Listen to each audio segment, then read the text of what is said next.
It's okay, I'm glad that was So good. you're typing with me? What do you want me to do? That's fine. Yeah.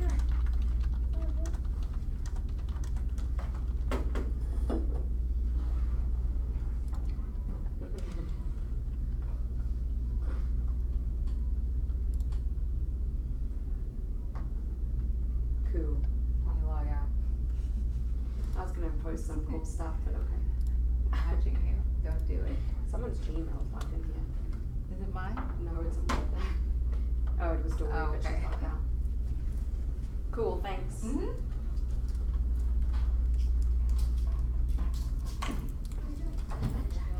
Thank you.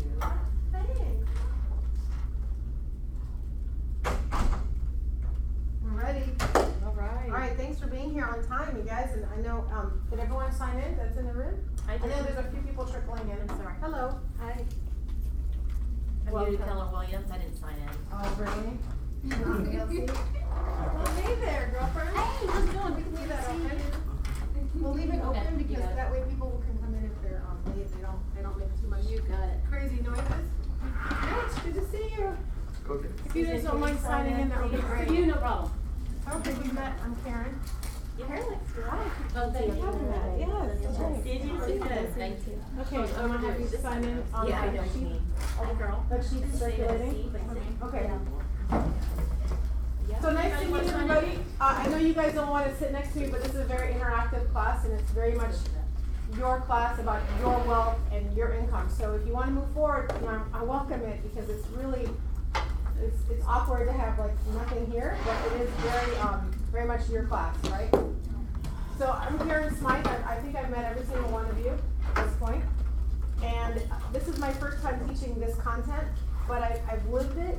And then when I went to a class that Ben taught, I'm able to give you back what he's teaching us. So Ben is the #1 real estate agent in all of Keller Williams nationally. And he is our team leader for the Ben Kinney team. So this is content from a class called Win, Make, Give. Win, which means dominate the market, do the best that you're going to do, win in the market, make the money, and then give the money away. So the class is meant to be about wealth building, health building, leadership, and legacy. Okay? All right, so as an introduction, and I'll give you all my contact information if you want my card, etc. Can you tell me what you think you can control in life?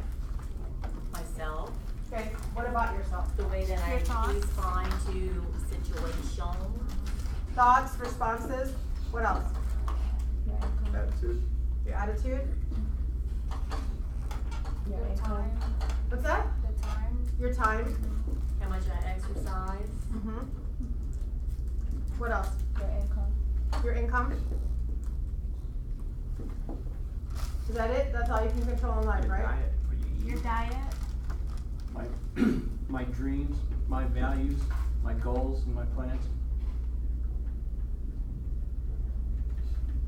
This is very important because this comes into play in what we're going to talk about right now.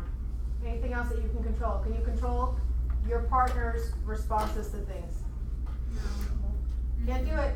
Can't control anybody else. Only you. So when Tara said this at the beginning, I can only control myself, right? There are only 4 things that you can actually control. Only 4 things, guys. And here they are. How you think. And notice it's at the bottom of the foundation of the triangle because it's the most important thing.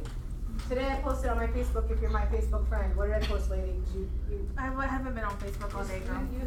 you scour my Facebook daily, but what I wrote was, what you think about, you become. If you think about positivity, you become a positive person. If you think about negativity, it turns into negative.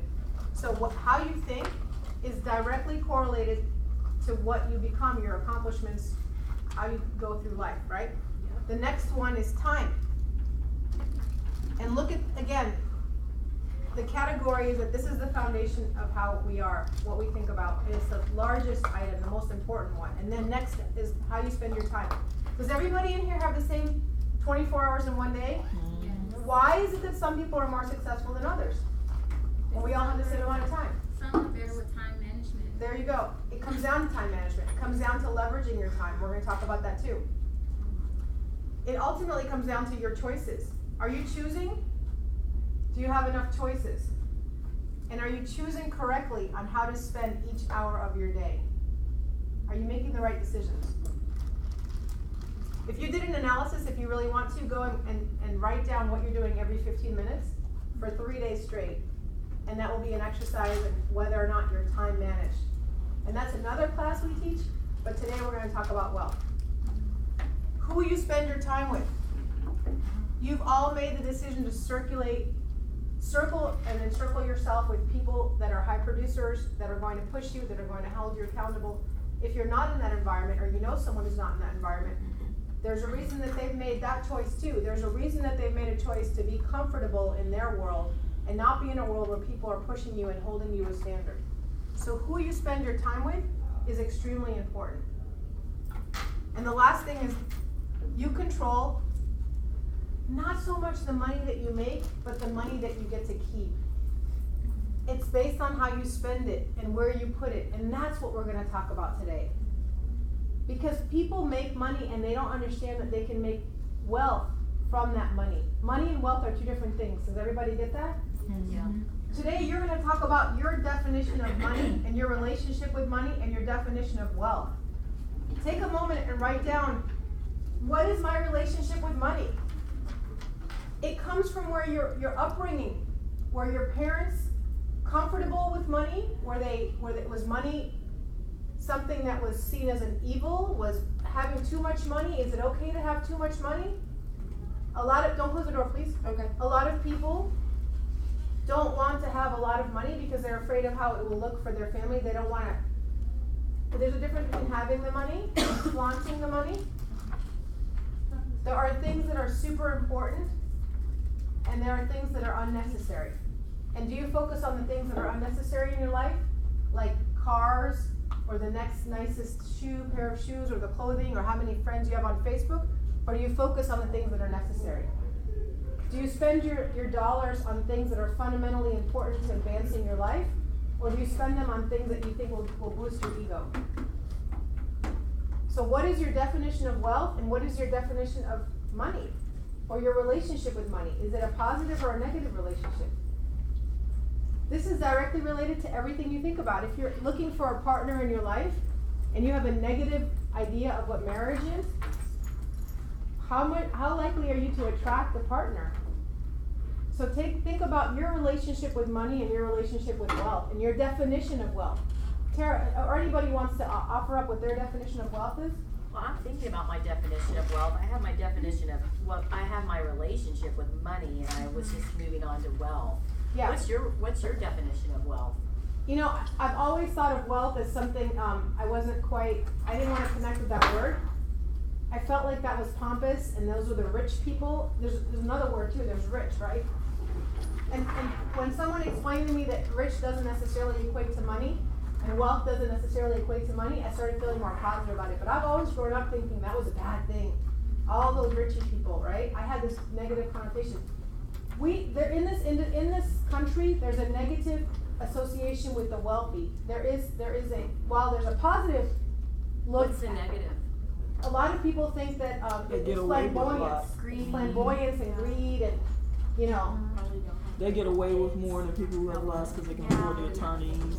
They control Yeah. the one, They're spoiled. Interesting. there's a negative and so the fact that you don't even know that exists is awesome to me, because it means that you have your own personal opinion of what wealth and money means, and it works for you, and there's no judgment. This is all about what is your relationship with it. The moment I shifted my relationship with the word wealth is the moment I became quote unquote wealthy. And what does wealth mean, right?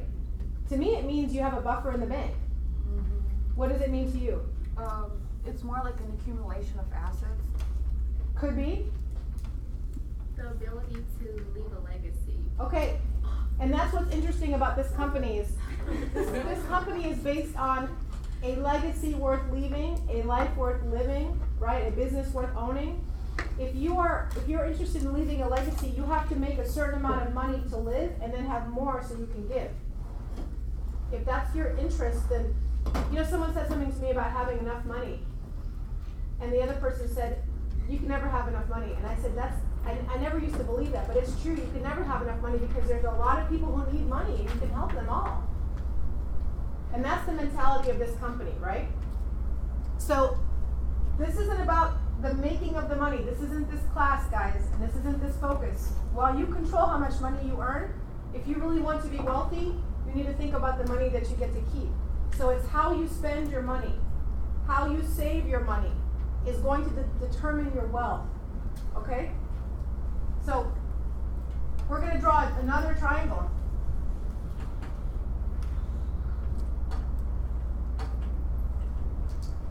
Karen, can you just tell me what that, I missed the first part of that triangle you have? These are the 4 things in life that you can control. And what's that, the third one say? Think, time, who you spend your time with, and the money that Who? Yeah. Okay. You who.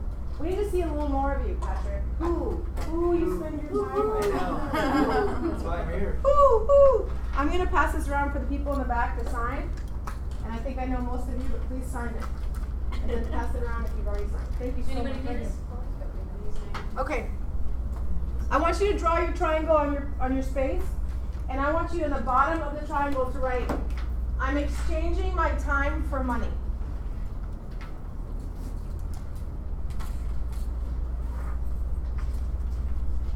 So this is the bottom of this triangle, says exchanging time for money. That relates to you are literally earning the money, right? You're going to a job or a career. You may love it. You may run out of bed and go to work, but you have to work to make money. If you don't show up, it doesn't happen, right? That's the first part of this circle, of this triangle, okay?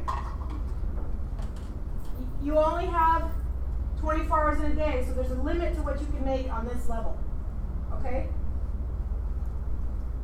Then level 2 is called profit. Who knows what profit is? Here's what you have after expenses. Your net. Net. Yes.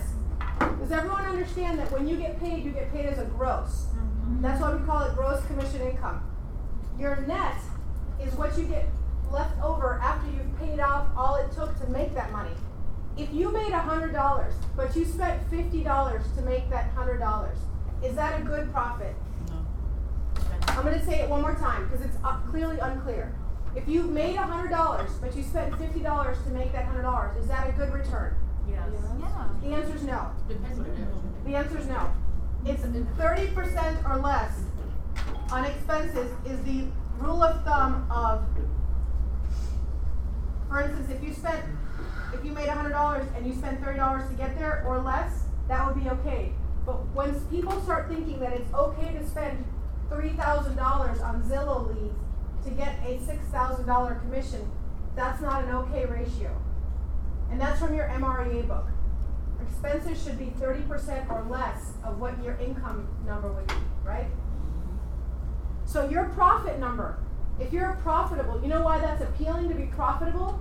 Why, Katie? Because you're making money. Because you're making money. Because you're ahead. And when you go to partner with someone or buy a business or invest in a business or when you go look at a fund or when you go do certain things, don't you ask them for their books? Show me your books. Show me your profit and loss statements. That's all it is, the profit and loss statement. Gosh, let us help us if it's a loss, but if it's a profit, it needs to be a certain profit. If we're going to be buying businesses, we want to know that they're making money, right? So this is all about how you cut your expenses.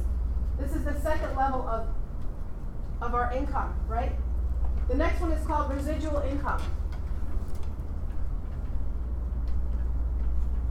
Do you know what that translation is? It's like Profit passive sharing. income, like money when you sleep, kind of, it's gonna come anyways, right? Profit sharing. You have done something to set something up so that you have income coming in that you didn't have to actively be involved in working. The examples have been stated. Profit share. Does everyone know what that means? If you don't, raise your hand so I can explain it. Patrick, do you know? Everyone here knows what profit share is? Yes. Great. Passive income. What's another kind of passive income? Rental investment property. Rental investment property.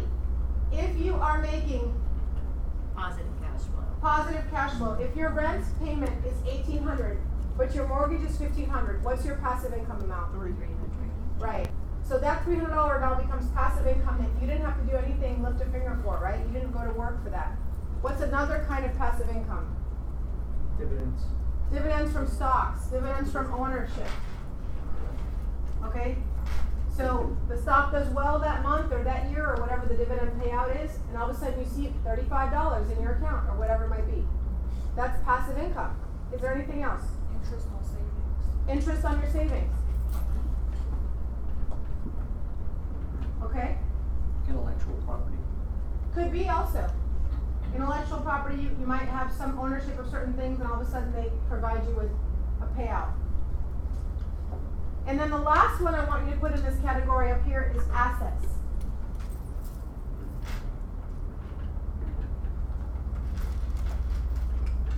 Alright, and what do you know to be an asset? Something you own. Yes. Your house can be your asset if you own it outright. Okay, real estate, either way, real estate, regardless of whether you own it outright or otherwise, this is why this is so crucial for you. We are the providers of the most important part of this triangle.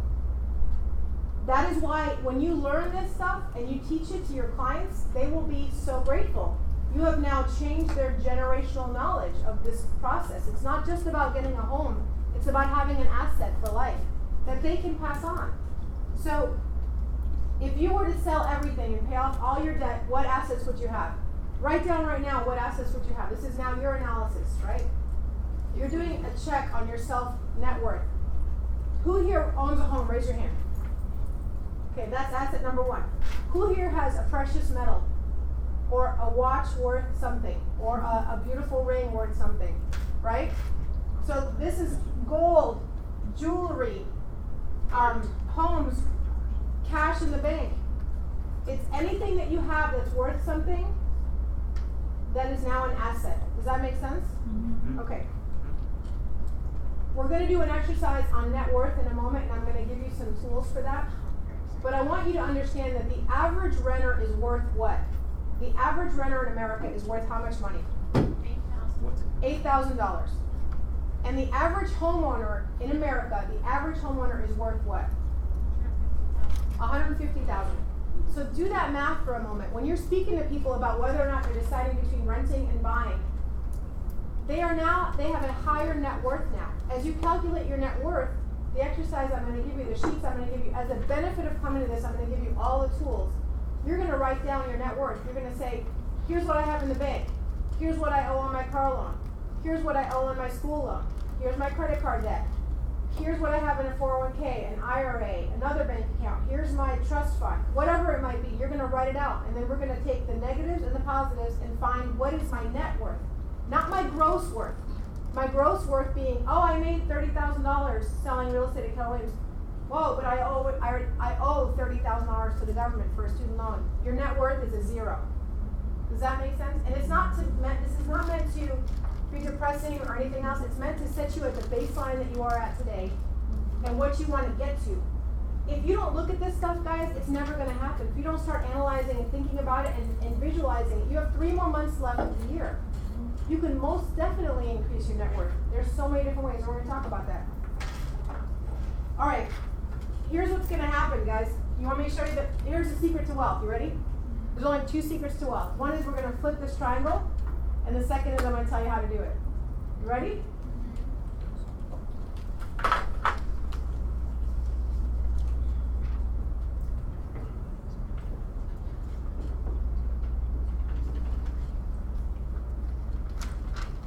Flip the triangle over and write down all of these things. Your job is now on top, right?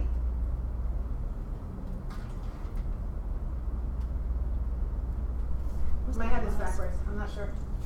It's my first time teaching it, so.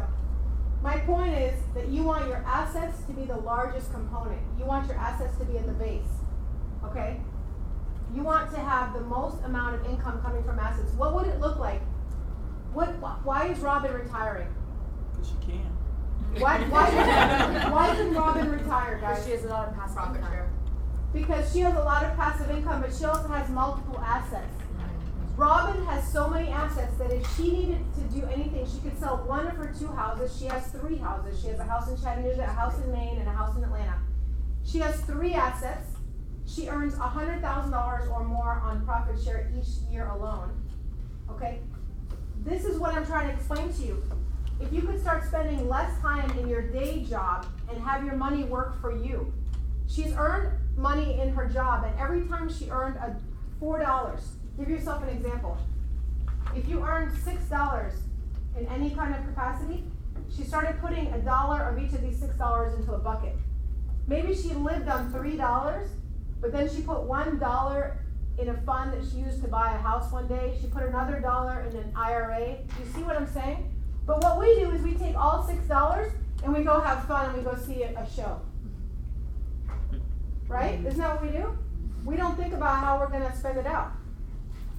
The secret of all of this, you guys, is the secret to building wealth is giving up being super comfortable now and just staying uncomfortable so that you can be super comfortable later. All of the sacrifices that Robin made when she was younger, all the not partying, all the making sure her money was going in the right places, it doesn't mean you can't do all the fun things. You can't do all the fun things until you've earned the right to solidly say, I have extra money in my bank account that's called my luxury fund to go do the fun things. But if you're spending your living money on the fun things right now, you will not have money later, and neither will your children, and you aren't teaching them anything. Does that make sense? Mm-hmm. Okay. Question? What's Yeah, that I was last gonna word? say, No, I'm sorry. I was gonna say, Dave Ramsey, live like no one else, and you can live like no one else. That's right. Yeah. You know, this is it's exactly right. So, what you want to do is take the profits that you've made. You've made $6. Take those profits and start dispersing them into assets and growing your passive income and finding ways in which you can redistribute. Redistribution of your your profit goes into assets, right? Okay. Hey Karen, Ma'am? with your $6 in your life, would you mind sharing where you're I'm going going to show you right now. Okay, Great. Can you still do me a favor? What is that last word? I can't read it. It's job, profit, passive, and assets. It's this flipped, right?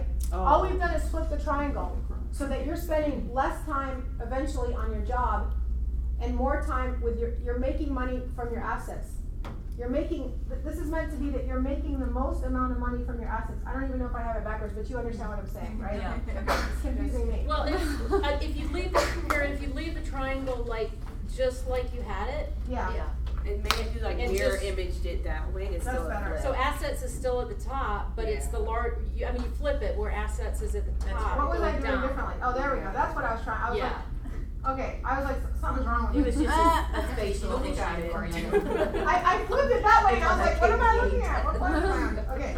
Alright. So these are the also, can I just say one more thing? Who here has parents who have worked 30 to 40 years at a job and never left that one job? Does anybody have that? Yeah.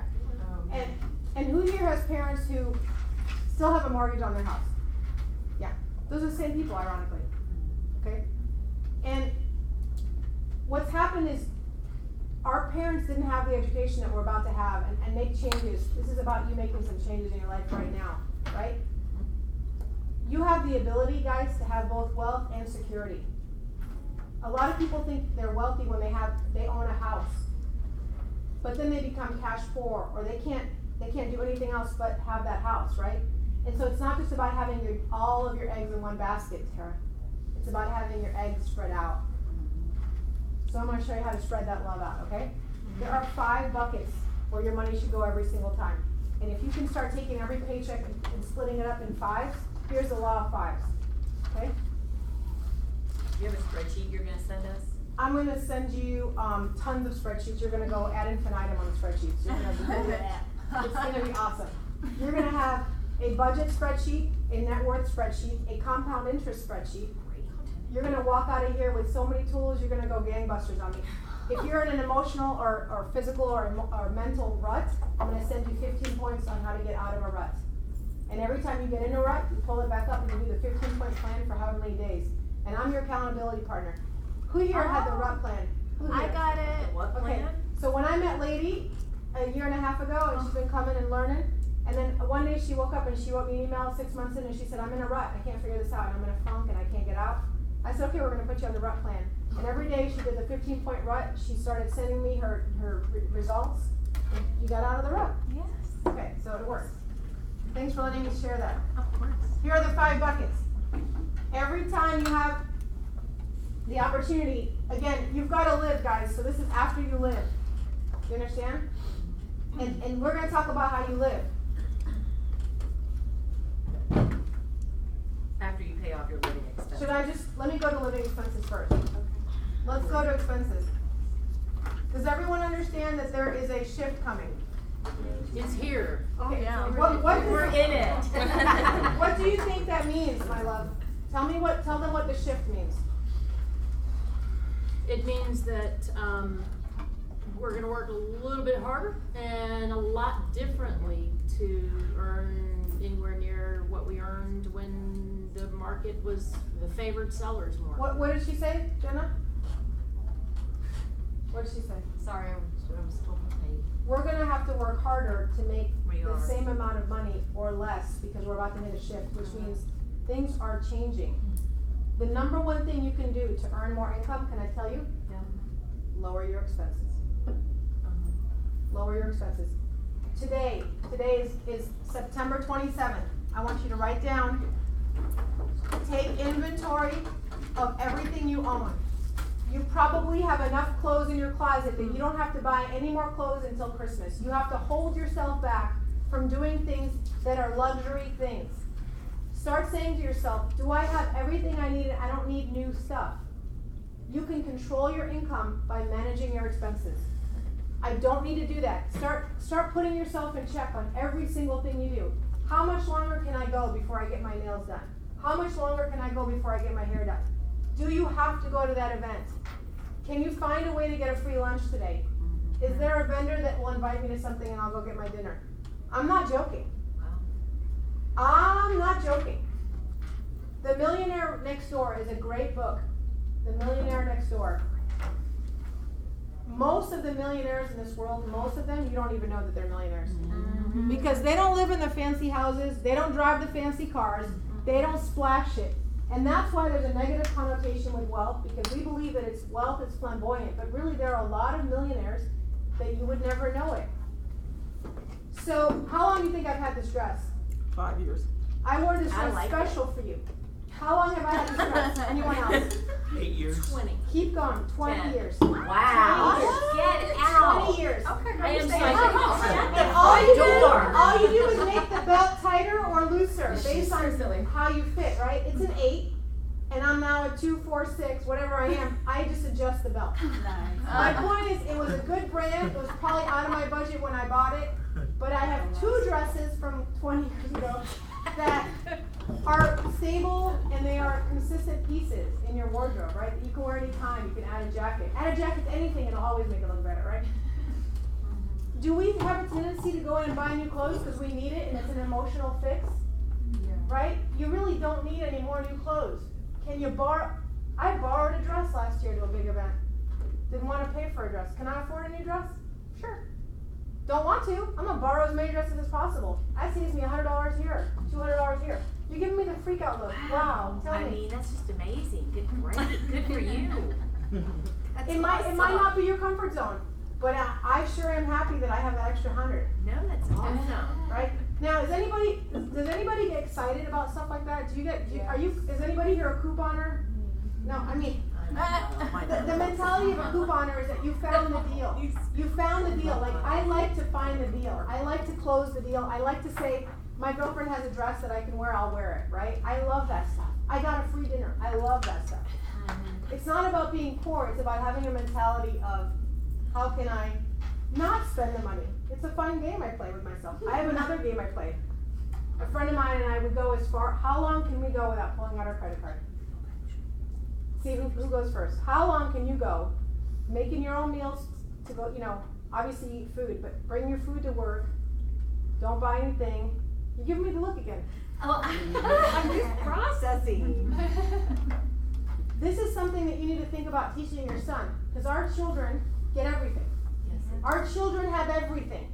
They haven't had to work They don't see mom and dad struggle. Everything is handed to them. How do you wish to raise them? Right? Can I ask you a question? Yeah.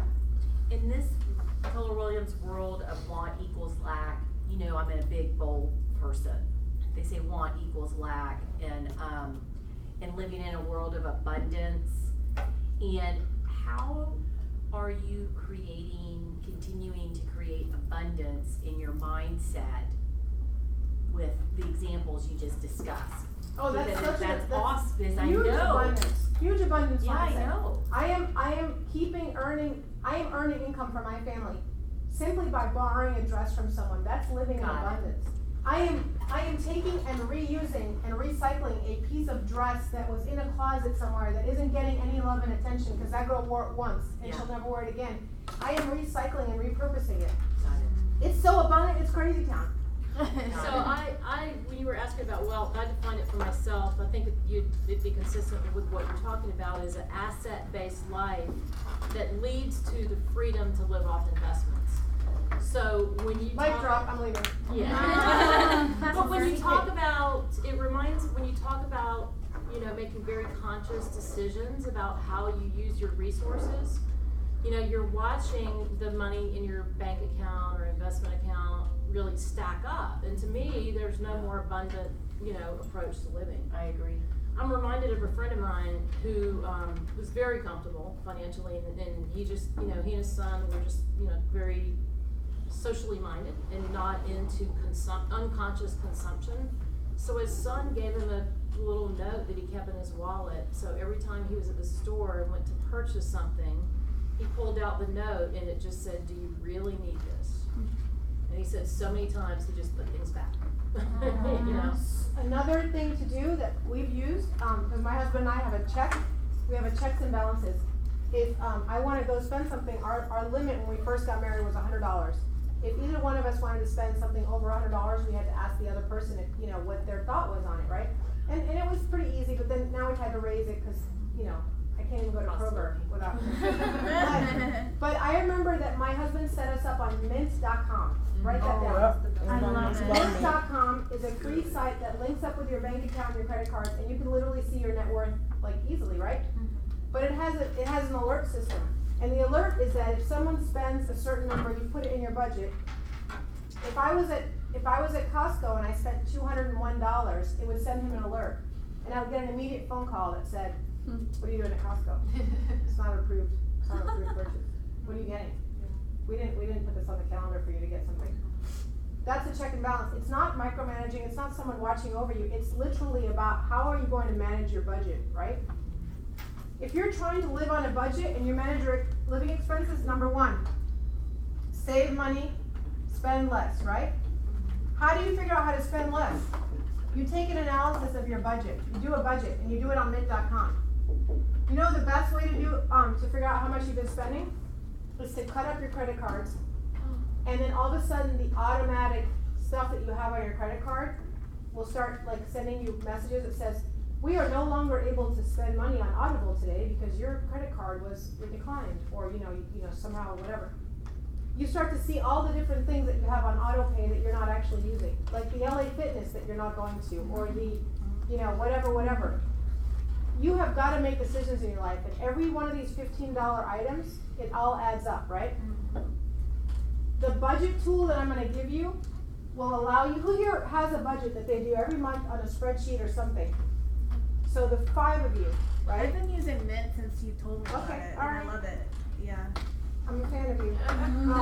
I have it in my mind. In my mind doesn't count. Agreement doesn't count. I know. You're a dad. Yeah. Doesn't count. Mint.com is cheap and easy. I'll send you another kind that you can do, but you've got to figure out, what are my fixed expenses? What's the difference between fixed expenses and variable expenses? Who knows? Fixed is the same every month. Fixed is the same every month. What is the same every month? Lay something out. Mortgage. Your mortgage or your rent. What else? Car note. Your car note. Insurance. What else? Health insurance. Office fees. Office fees. What else? Utilities. Utilities. They're not the same every month. It's a They're fixed variable. expense because it's the same across an average, you know, like if your gas is higher one month and your electric is lower, overall, on the average, you can say, I spend this much on utilities, so you can plan for it, is my point. What is it that's a variable expense you can't plan for? Eating out. Shopping. That's, My see, kind of that's eating. debatable I don't to me. know. You should put yourself on a budget and say, I am not going to eat out, and if you end up coming to Saturday, and you've expensed all the stuff, then you can't, then you have to go, I need to borrow, or I'm borrowing from next week.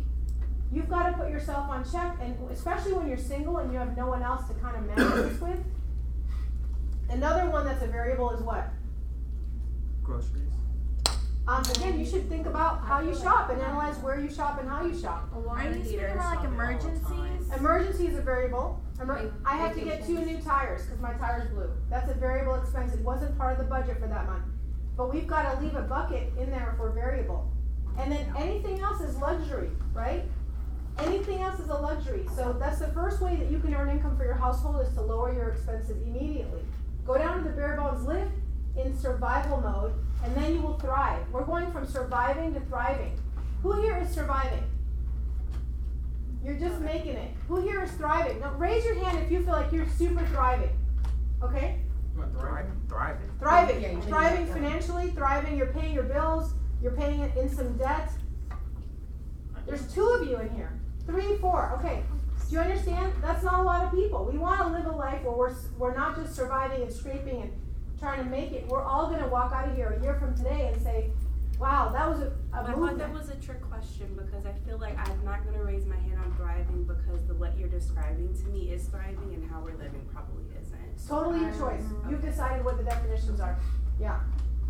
The idea is that you don't wanna have to go month to month, or fear, or anxiety. That you're thriving, the implication is that you have now arrived to that point, right? Okay, so once you've done all this, guys, you've done your living expenses, and you come to the end of the month, and you've lived within your means, you didn't do too much luxury, and now you have a little bit of a profit. Is that a reasonable thing to think about right now? Is anybody in that space? That we have a profit? Yeah. Yes. I don't wanna speak to it if it's like super uncomfortable, and even if it's not right now, it could be for the future, right? So let's say you have $500. Or let's say you decided not to do a bunch of things that month that you normally would do if you were before this class, but all of a sudden, we inspired you to start not doing them, and you look up and you go, I have $500 I didn't have before, right? What are the 5 buckets that it goes into? The very first bucket that it's gonna go, I wanna be clear about something. Manage your expenses is number 1. Pay off your debt is number 2, okay? So if you have debt, you need to pay that off, right? But I would still advise you not to take that entire $500 and put it towards the debt reduction. Why? Because they charge interest, and a lot of times the interest rate Doesn't is it higher build than- your credit faster when you do it in large chunks, not just one big chunk? If you're not ready to pay the whole thing off, pay it in chunks. And it's not gonna do you any better to pay any more ahead other than the mortgage. The only thing that helps you pay ahead, real estate agents, is your mortgage. Everything else doesn't really help you to pay it any faster, it just helps them. So pay your minimums. Does everyone understand that? Okay, and the reason I'm saying that to you is if you have a credit card debt of $6,000 and the monthly payment is $50, okay? That should be in your budget, right? That should be in your budget. But I wouldn't put any money of that $500 on top of that. I wouldn't, because that you've paid off what you need to pay them for that month, right? This is about, I have an extra $500, what am I gonna do with it, right? You've already allocated your debt. So here are the 5 buckets. Emergency fund? This is, if you have an extra $500, where should you split it up? Remember the $6 example? Do you have $500 or $5? That doesn't matter at all. It's gonna go into 5 places. One is cash, which was Tanalaya's terminology is emergency fund. You've gotta keep 1/5 of it in cash. What does cash mean? And I don't mean cash, the paper cash. Does everyone get that? What does the word cash really mean? Liquid. Does everyone understand what liquid is? If you don't, raise your hand. Liquid simply means I can access it immediately. I don't have to go through any loops. I don't have to pay any money. I'm not gonna be charged. This is liquid income Where can you store this cash? What are the places? Savings. The bank, where else? Your mattress. Got it? I'm not even gonna write that up here because I think that's, no. Joke. A mutual fund. A what? Mutual fund. Mutual fund is a great one. The bank is not gonna make as much interest. The bank is gonna give you 3 to 4 to maybe 5%. A mutual fund might give you 11 to 12% depending on what stock it is. So the profit, we talked about the profit number. But liquid is just cash that's easily available to you, okay? The only thing with the mutual fund is the liquidity is a little less than the bank, right? You might look at some more downtime, and you might be paying some fees to pull the money out. 100%, but it's still liquid cash. There's no like contingency. And what he means by a little more time, it might take you 24 to 48 hours to get the physical cash in your hand. But it's still what we consider liquid cash. And you right? never want to go in putting that in thinking, oh, when I can take it out, because should not be your goal. Everything I'm about to tell you that you're putting into these, you're never going to see it again until you need it. Is Yeah. everybody clear on that? Like This retirement. is not a touching fund. Okay? This is not, we don't touch this fund. Okay? The next one is going to be your emergency fund, your reserves. So one is cash for emergencies. The other one is your reserve. This is called your buffer. You have to have a 4-month buffer. Doesn't matter where you keep it. It's different from your liquid cash. Your 4-month buffer will always give you peace of mind. If you know you have 4 months of what my living expenses are in the bank, you will have so much security, and I guarantee you're going to be a better real estate agent. Why? Why is that? Because you're not stressed. You're so stressed. Wow! There's a correlation between what you think about and how you're earning income. If you're always stressed out, you're going to walk up to a client and you're going to be like, I need you to buy this house. I'm poor. That's coming through. You may not say it, but that's what's happening. And you know what? That's how we get into ruts. We're poor. We want our clients to make a deal. They're not pulling the trigger. We start freaking out. We go down into the spiral of depression, and then we go, I don't know how I got here. Okay? That happens to all of us, right? If you don't have 4 months of reserves, if you have 4 months of reserves, think about this positively. You become so confident in yourself. You become, it's okay if you don't want to buy this house. We'll find another one. You become able to say those things, right? Yeah. Why is it 4 months of reserves? Hi, Wayne. How are you? Why is it 4 months of reserves? In real estate, it could take 3 to 4 months to close a deal. What if you get in a car accident? What if you break your leg? What if you have to go out of town and help your mom who's sick? What if you take your eye off your normal straight up income, and we've talked about this, and you don't have your asset base loaded the way it should be, right? You want your asset base to be up here, and your job base to be here, right? So you need 4 months of income. How do I know how much to put in that bucket? Look at your living Because you're doing your budget, you're going by the Okay, expense. so who here is going to walk out of here and do their mint budget and know exactly what I need to spend? Does anyone want to tell me what their number is right now? What's your nut each month? 3,000. 3,000. for living expenses? 4,700 for Uh-huh. living expenses? Well, I have multiple mortgages. Well, okay, right. Think about, what a normal household. So, but there's no judgment. We can't I'm judge not it. judging, that's awesome. Okay. It's great. That's great. Okay. I'm You know, jealous. everyone's in a different life space, and if people are living on $500 or living on $5,000, it's your choice. At the end of the day, think about each person probably needs about $1,800 to $2,000, and then add more as you have adults or children, right? But she has double mortgages in 2 different cities. She might have a car loan we don't know anything about. She might have student debt that's way higher than anybody else's. It's just a lot of mortgages. Or she might have 3 mortgages and she doesn't know what the heck she's doing over there. We'll help her. I know someone to help you sell one of your houses. She's licensed in both states. All right, the next one is investments. The next one is investments. And that we're going to talk about all of these. The next one is stocks. And the next one is real estate. Do you understand now? I continuously tell you that we are a part of the 5-legged stool of success for wealth for anyone.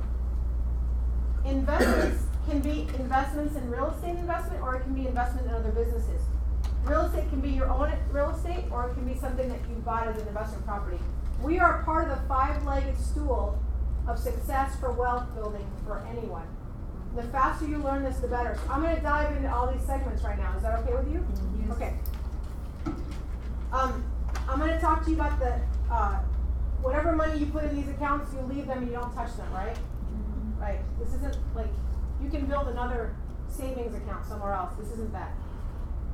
The 8th wonder of the world is called compound interest. Does anyone know what compound interest is?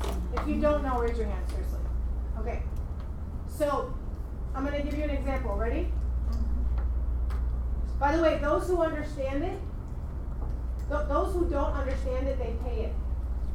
Those who understand it, earn it. Right? Alright. If you were to put $10,000 now into an S&P 500, S&P is Standard & Poor 500. All you have to know is it's a standard fund. If you were to put $10,000 into a standard fund right now, if you picked it up in 60 years, you know, some of you are 20 and 25, so you'd be 80 or 85, you'd have $50 million. That's what Warren Buffett did. When he was a kid, he spent every dollar that he had made when he was out. He'd come home with $2, and he'd take $1 and he'd put it into what turned into a bank account. And he put $10,000 in one account, and now he's worth $52 million on that account. Okay, so that's what compound, the beauty of compound interest is that it grows and it grows and it grows on top of itself, right? I'll give you another example.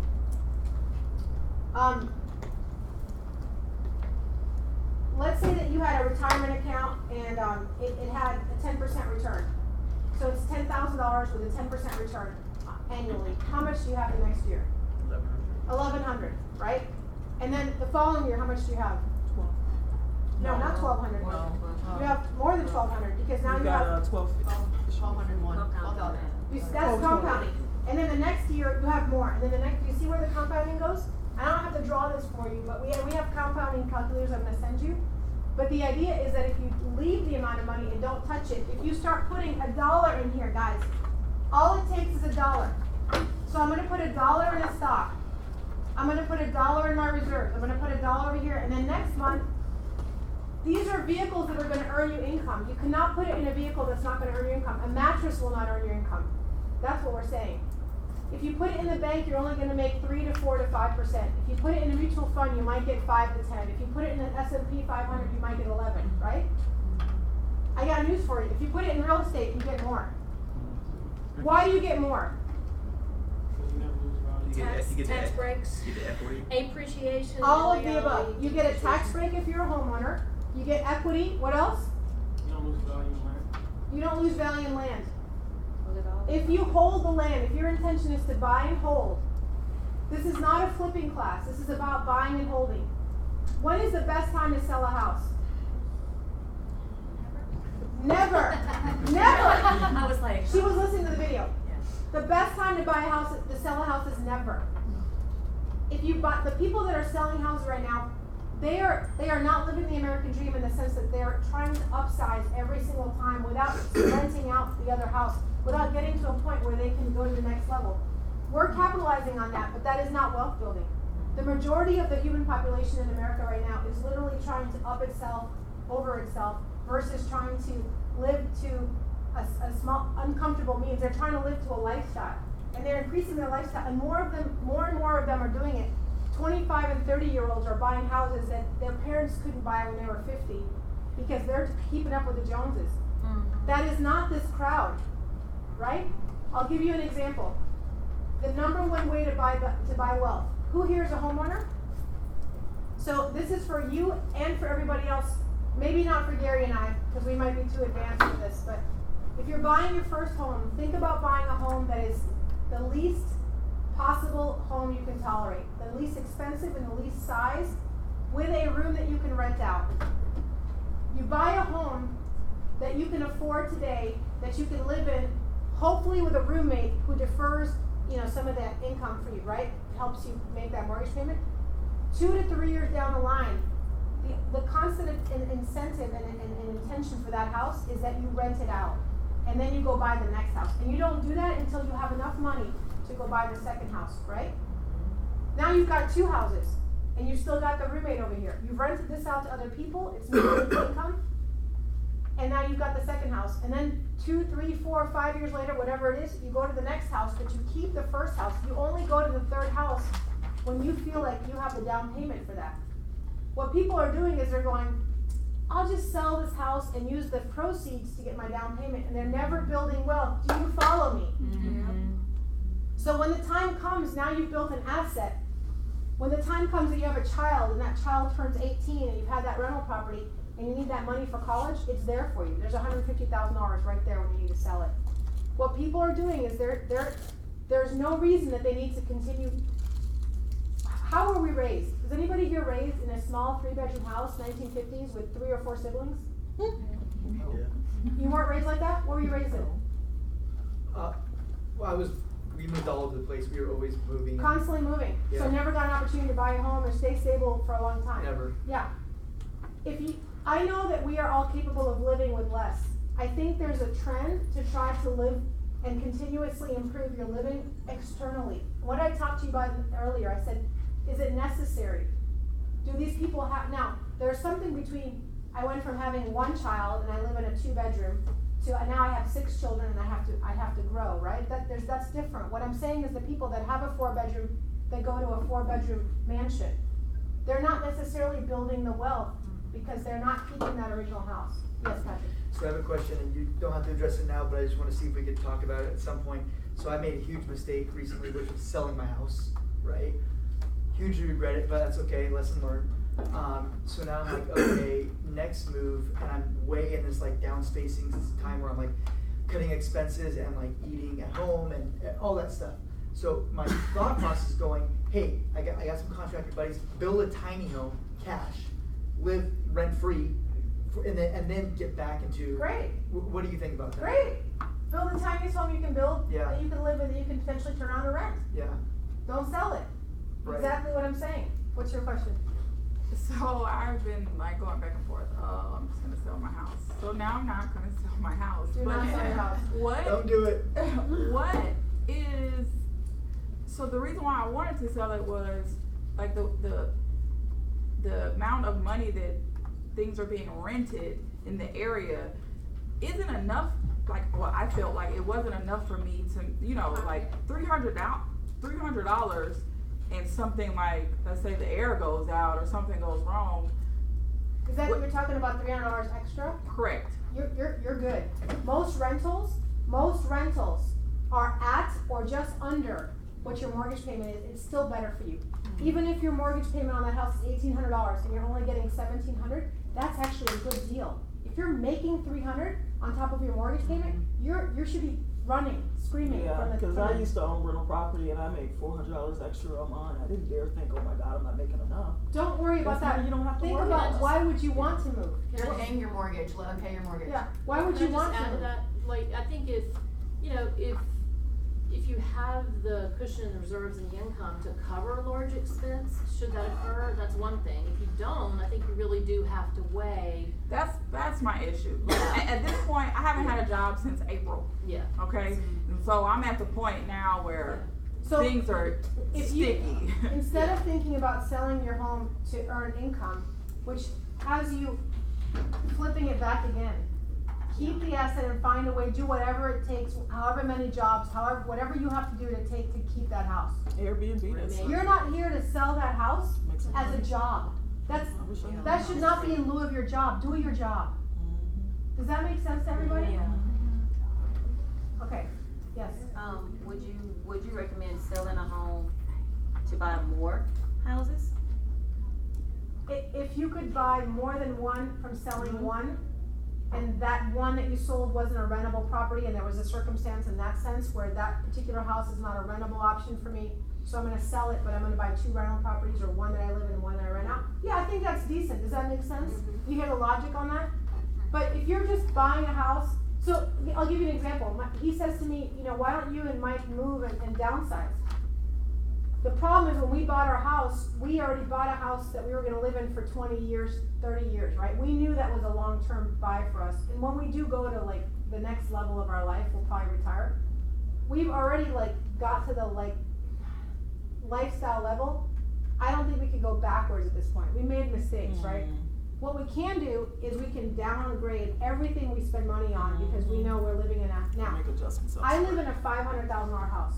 I have friends who are living in an $800,000 house. I have friends who've upgraded to 1.2, and I have friends in my peer group who have gone up to 1.5 and 2 million. But we're not doing that. Does that make sense? So that's, but I do have friends who also have lived in the 350 level and they are not gonna go anywhere. They're living in 350 and that's what they can afford. I wanna be in the 500 and know that I will find a way to get an investment property over here, an investment property. I'm talking to the people who have never bought a house who are starting out. Buy something at 150, 100, 200, rent a room out. Stay in it as long as you can get a buffer, my friend. And then you can go and rent it, and by that time, hopefully the rents will come back, but they don't need to be where you think they need to be. Your asset base isn't about making money from one asset, it's about having a little bit from each asset, spreading the love, right? So just think about that. And if can I just add something? Yeah. You know, if you can afford to keep it, you know, somebody said to me one time, they look at those renters as, you know, putting money in their bank every month. Every month. So, you know, you wanna look at that, if you can afford to keep it and maintain it without stressing yourself out. So I can pay Then- for it. My military check pays for my mortgage. My Well, there you go. mortgage is not what. Yeah. But listen, my mortgage is not what Freaks you out. It freaks me out. That's paid for. I don't even think about it. It's my fear of something going wrong. You know, they're in there for 2 months, something's going wrong, and I'm like, $3,000 air conditioner. You're not mentally or financially ready to have a renter. So what happens is when you become financially ready to have a renter, you will be emotionally ready for it. And therefore those two things will be coming together. You will get to a point where you won't have those freakouts. I'm a landlord, right? 10 years I've been a landlord, 20 years actually. And I had those moments where I was like, how much do I have to feel secure that this house isn't gonna blow, right? You also have insurance, right? You also have your security deposit, do you not? Right, so that's where you can dip into that kind of stuff. But you're not there yet. So I wouldn't make any moves. Thank God we caught you today. Y'all, high five, we caught you. What you should be doing is taking the money that you're getting from the military that's paying your mortgage and putting that in these vehicles. Okay? You are a blessing. You have a blessing. So let's make that happen. We can talk about this offline. Okay? Does that make sense? Hey Karen? Yeah. What do you think about HELOCs? So I'm not a fan. More debt. It's a kind of a loan. So what happens is you own your house and your house is worth $300,000 and then you need more money to go do something else, right? Yeah, what if you're like investing, you're going into real estate, you're taking your HELOC out and you're buying more real estate? It's a choice. I had a HELOC and I got rid of it and I was advised that what happens is that you have a $300,000 house and your house is your equity in your house. All of a sudden your house is now worth $350,000. So you can get that money, that extra $50,000 that your house is worth, you can have that as money. You still have to pay it back, but you can use that money as cash. Okay, that's what that means. So he's saying, let's take that 50 and go buy another house. You're mortgaging one house on another house. I find that to be high risk. The rate higher. The rate is way higher. I find that to be high risk. I think you should start earning that 50 on your own, not financing the 50. Does that make sense? Can I add to Yeah. that? I asked the lender about that, and they said they wouldn't even accept that money, you know, that you took as an equity from that It's loan. not very mainstream anymore. Yeah, because it's considered to be high risk. It's very high because risk. If one fails, then the It's a second domino mortgage effect. will fail. Yeah. I've just done 3 deals, like 3 investors that have used their HELOCs for it. Yeah, I've got a client that has done that too. Listen, everyone's comfort level of risk is different. I'm talking from an extremely conservative place. So you've got to do, if you've got an extra 50 to play with, or you want to play with some money, then or they want to, that's cool. A lot of these investors, they have 17 lines of business. They have multiple places.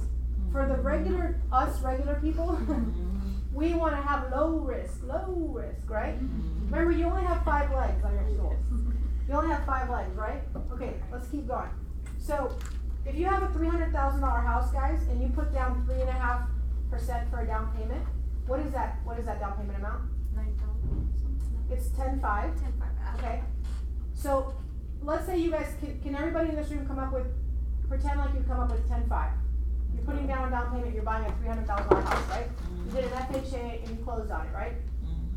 Did you know that if the real estate market increases 2, 3, 4, 5% in a year or 2 years or 3 years or 4 years, so now you're however many years down the line and the market's increased by 5%, right? Which it usually does, right? How often do you hear that a real estate market stays stagnant? 7, 8 years. It's increasing, right? Did you know that now you've just made, the house is now worth $315,000? So how much money was that? You just made. How much? 15. Does that make sense? You didn't lose your down payment. You just made $15,000 just by holding the property. So the concept of flipping and the concept of selling, I'm not a fan in when we talk about wealth building. It's about buying and holding, buying and holding. You buy when you're able to buy. The only way you're able to buy is if you start building your reserves. The only way you can start building your reserves is if you start making more. So take a productivity class and reducing your expenses. Reduce your expenses. Okay. Why would you want to buy a single family home and live in it? What is the benefit of buying a single family home and you living in it? Instead of buying an investment property straight out. What is the benefit? There's 5. Mortgage tax deduction. They're the best tax advantages. What else? Your down payment is lower because in an investment property, if you guys straight up wanted to buy an investment property right now, you know what the down payment amount is? 25%. 25%. Say it with me, 25%. What's the lowest right now down payment that you could pay for to buy a house right now? What's the lowest? What's the 3%? Zero. To live in it. Yeah. Yep. What kind of loan is 0? I got a USDA. You two tell me. Since you two are veterans. Okay. A VA loan, you put no money down. What's the next best? USDA. Mine's a USDA. How much down? 0 down. Okay. What's the next best? I have 100% conventional lender. Because you bought your house in 2006, like the rest of us crazies. No. I mean that I have a lender that offers 100% Right now. conventional financing with. Well, everybody needs to get Paula's card. Yeah, exactly. What's the lowest normal after VA and USDA? What's the lowest down payment amount you need? 3.5. With good credit. If you could qualify for 3% down for conventional, you can do that, or it's 3.5 for FHA. Okay. Then it goes for 5%, 10%, 15, 20, right? But you have to talk to your clients like this and say, let's look at some options. Let's look at Georgia Dream. Let's look at USDA. Let's look at VA. Let's look at all the other options that you have to put the least amount of money down. If they're struggling to get there, their other clients are the ones who have a lot of cash, and they might want to put more money down so they can cut down on what that monthly expense is, right?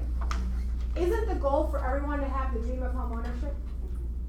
Why was America created? Why did people come here? For land. No, America was not created because of the slaves. America was created. No, I because didn't of say it was. Why was America created? Well, wanted take to it own away their from own my property. question. People wanted to own their own property. It was a land of opportunity. They wanted land. They wanted to be the landowner. They didn't want to have a landlord always on top of them. Do you watch Game of Thrones? Right. So Never seen it. they wanted to own a piece of land that they could do whatever they wanted to on it. When you're a single family homeowner, you have a tax break and you live in it, right? If it's a single family and not a condo or a townhouse, you can do whatever you want on it. You can put a big old 2x4, whatever, RVA, what's it called? RV on that piece of property. And then you can buy it. You don't have an HOA every month. You don't have a monthly mortgage, a monthly HOA on top of it, right? Yeah. So those are the kind of, when I look at investments, I think, what is the best financial investment for me? I don't want to have to pay $300 a month for, a townhouse, right? You have the best terms, we just talked about that, and the lowest amount down and the lowest interest rates. Those are better values, okay?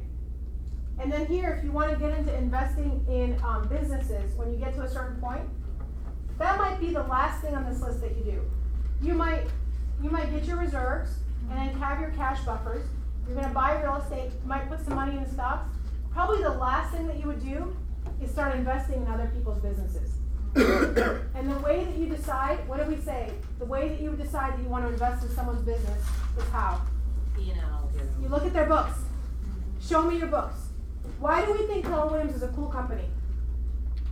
Because everything's It teaches open. us to run a business with a P&L. It teaches you how to run a business.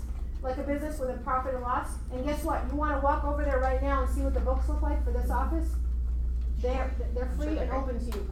If I wanna see how much money Katie's made, am I able to do that?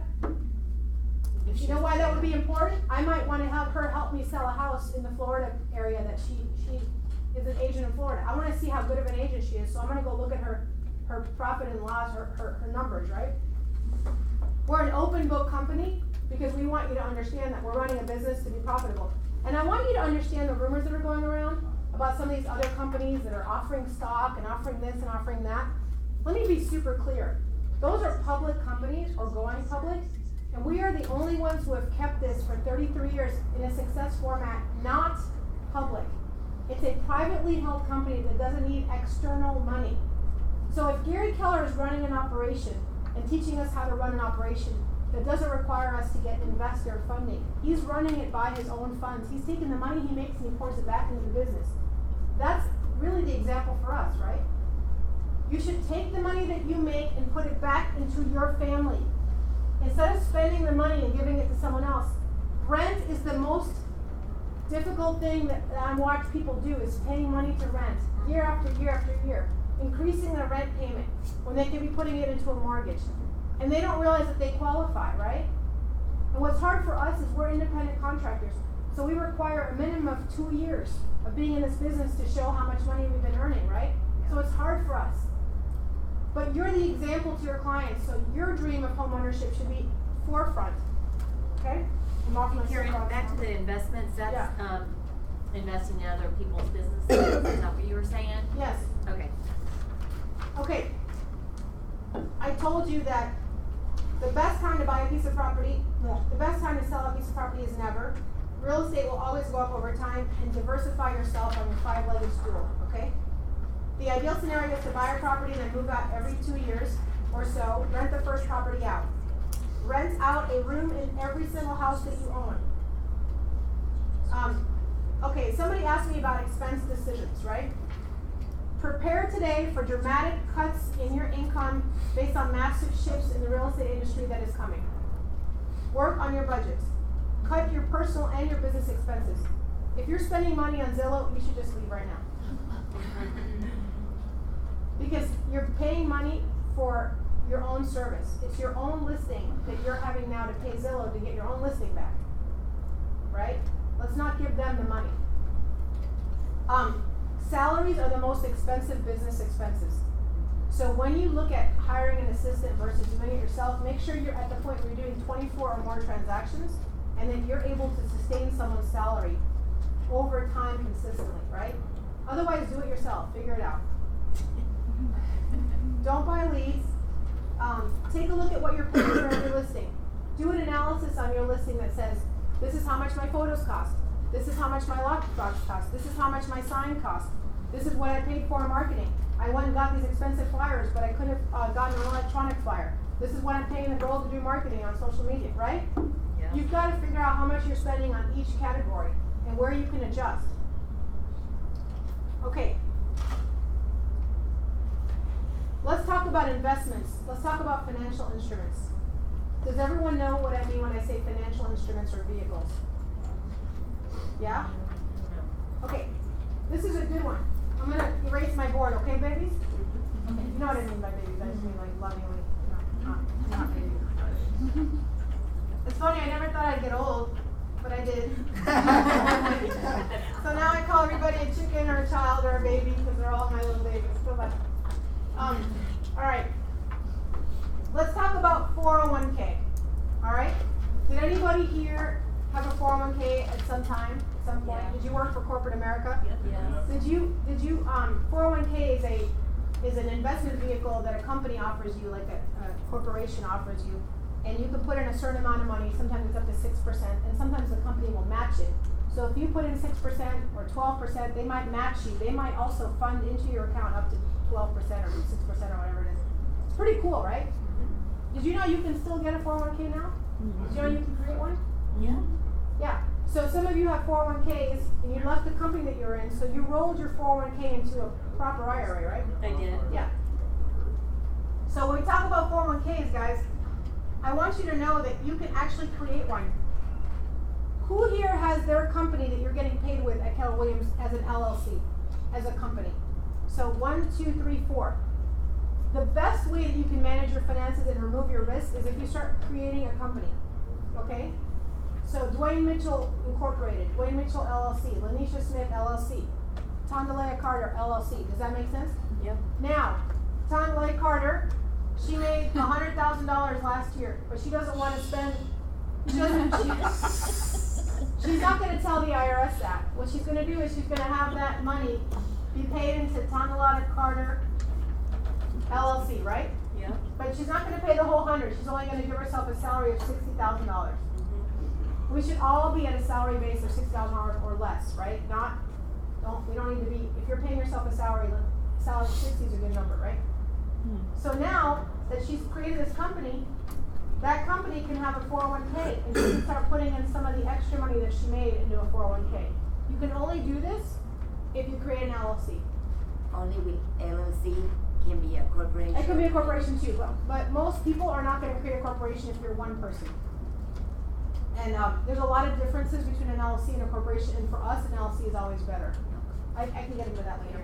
Yes, ma'am? October 11th. How to Yeah. run your business like October 11th, this is another man who changed my life, who taught me this 12 years ago, how to run a business like a business, is Bob Kalinski's coming here at 1 o'clock or 1:30. And he's teaching this class specifically and literally showing you for 4 hours, it's a long class, or 3.5 hours, how to run a business like a business and actually run it with an LLC and have a board of directors and have reserves. It's a pretty cool class. Okay. So, do you know what the maximum amount per year you can put into a 401k is? Depending on if you're single or married, right? If you're single, I think it's now 5,000. I think it's like 36,000. It's 18. Oh, okay. So it's 18 as an individual and, and 36 if you're married. Okay? Now, most of us aren't going to put $18,000 a year in a 401k, but it's good to know these numbers, right? It's good to say, if I were at maximum capacity and I had, all of a sudden I got a gift of $100,000, where would I want to start putting it, right? The government allows you to put $18,000 in here every year untaxed, so when you go pick it up when you're done working, it's, it's been taken care of, right? It's cool. Now, we don't, yeah. Okay, all right. What about a SEP IRA? Does anybody have a SEP IRA? This is for people who don't have a corporation or just our individual like us, anybody that's an independent contractor, you can get a SEP IRA. You can obviously get a regular IRA or you can get a Roth IRA. Does anyone want me to describe what some of these things are? Or are you good? These are investment vehicles or investment instruments. They can be managed by a financial planner and you can have them in funds. And they're all to earn your income. It doesn't matter to me what you take. Some of these are tax deferred. This is a better one than a regular IRA. The SEP is the better. In order, I would say this is the better one, then this, then this, then this, right? But you want to have all of them. Why do you want to have all of them? 5 years from now, we should have something in all of these vehicles so that we've diversified ourselves. If one stock falls apart, then we have another account, right? We always have buffers of security. Do you know what people back in the Depression, they used to put $10 in one pocket of a jacket, and $10 in another pocket of a jacket, and $10 over here in the cookie jar. So in case something went wrong, they always had money somewhere. It's the same concept, right? Okay, does anybody here have children? Raise your hand. Okay, who here has a 529 plan for your child? So Tara. So 529 plan is another one. You can actually have a 529 plan if you don't have children. You can actually create a 529 plan for your niece or for your unborn children. You can actually have a 529 plan if you're a grandparent. And it can be used by anyone in the family, and it has to be used for education. So for instance, your child is 18 and decides, I'm not going to college. It can be used for art school. It can be used, whatever is educational, right? Let's say that kid decides that they don't want to go to school at all, and you just paid into all this account. It can be to your grandchild. It can be to your niece. Does that make sense? Okay, question. What are your thoughts on the 529 if your child, and in comparison to financial aid? I heard sometimes it hurts if your child has to get financial aid. I know the goal is to not. I couldn't answer that would affect your ability to get financial aid because I don't know. But I would say to you, I would always apply for financial aid if it's available. I was just listening to NPR this morning and it said there are so many ways to get to college for free that aren't being utilized. People are just not applying. But I've never heard of anyone say that having a 529 plan is a detriment to getting financial aid. But, you know, I'm not a tax specialist, so, okay. Yes? Okay, this is probably a really stupid question, but if you can use it on your grandchildren, your nieces, can you use it on your parents? I don't know. I don't know the answer to that. If your parents are going to school, I would think that they would be doing, you'd be able to do that. But in the state of Georgia, if they're 65 or something and above, that's free college for the elderly. They don't pay for college. What? Yeah, I did not know that.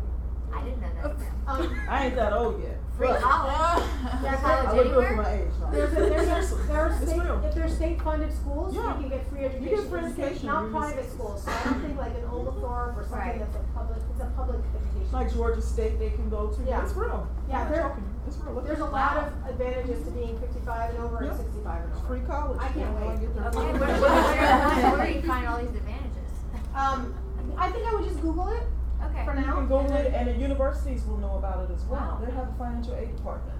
Well, that's This good. is, Thanks for sharing. Okay. This is, $18,000, Go to the university. 18,500 per year. All right. And then this is 10,000 per child per year. Is your max. So if you put $5 in here and start an account, guys, you know my husband's brother and his kids, my nieces and nephews, whatever. Those on the side of the family. My husband's brother will send us a message 5 days before their birthdays and say, here's a link to the 529 plan, thank you so much.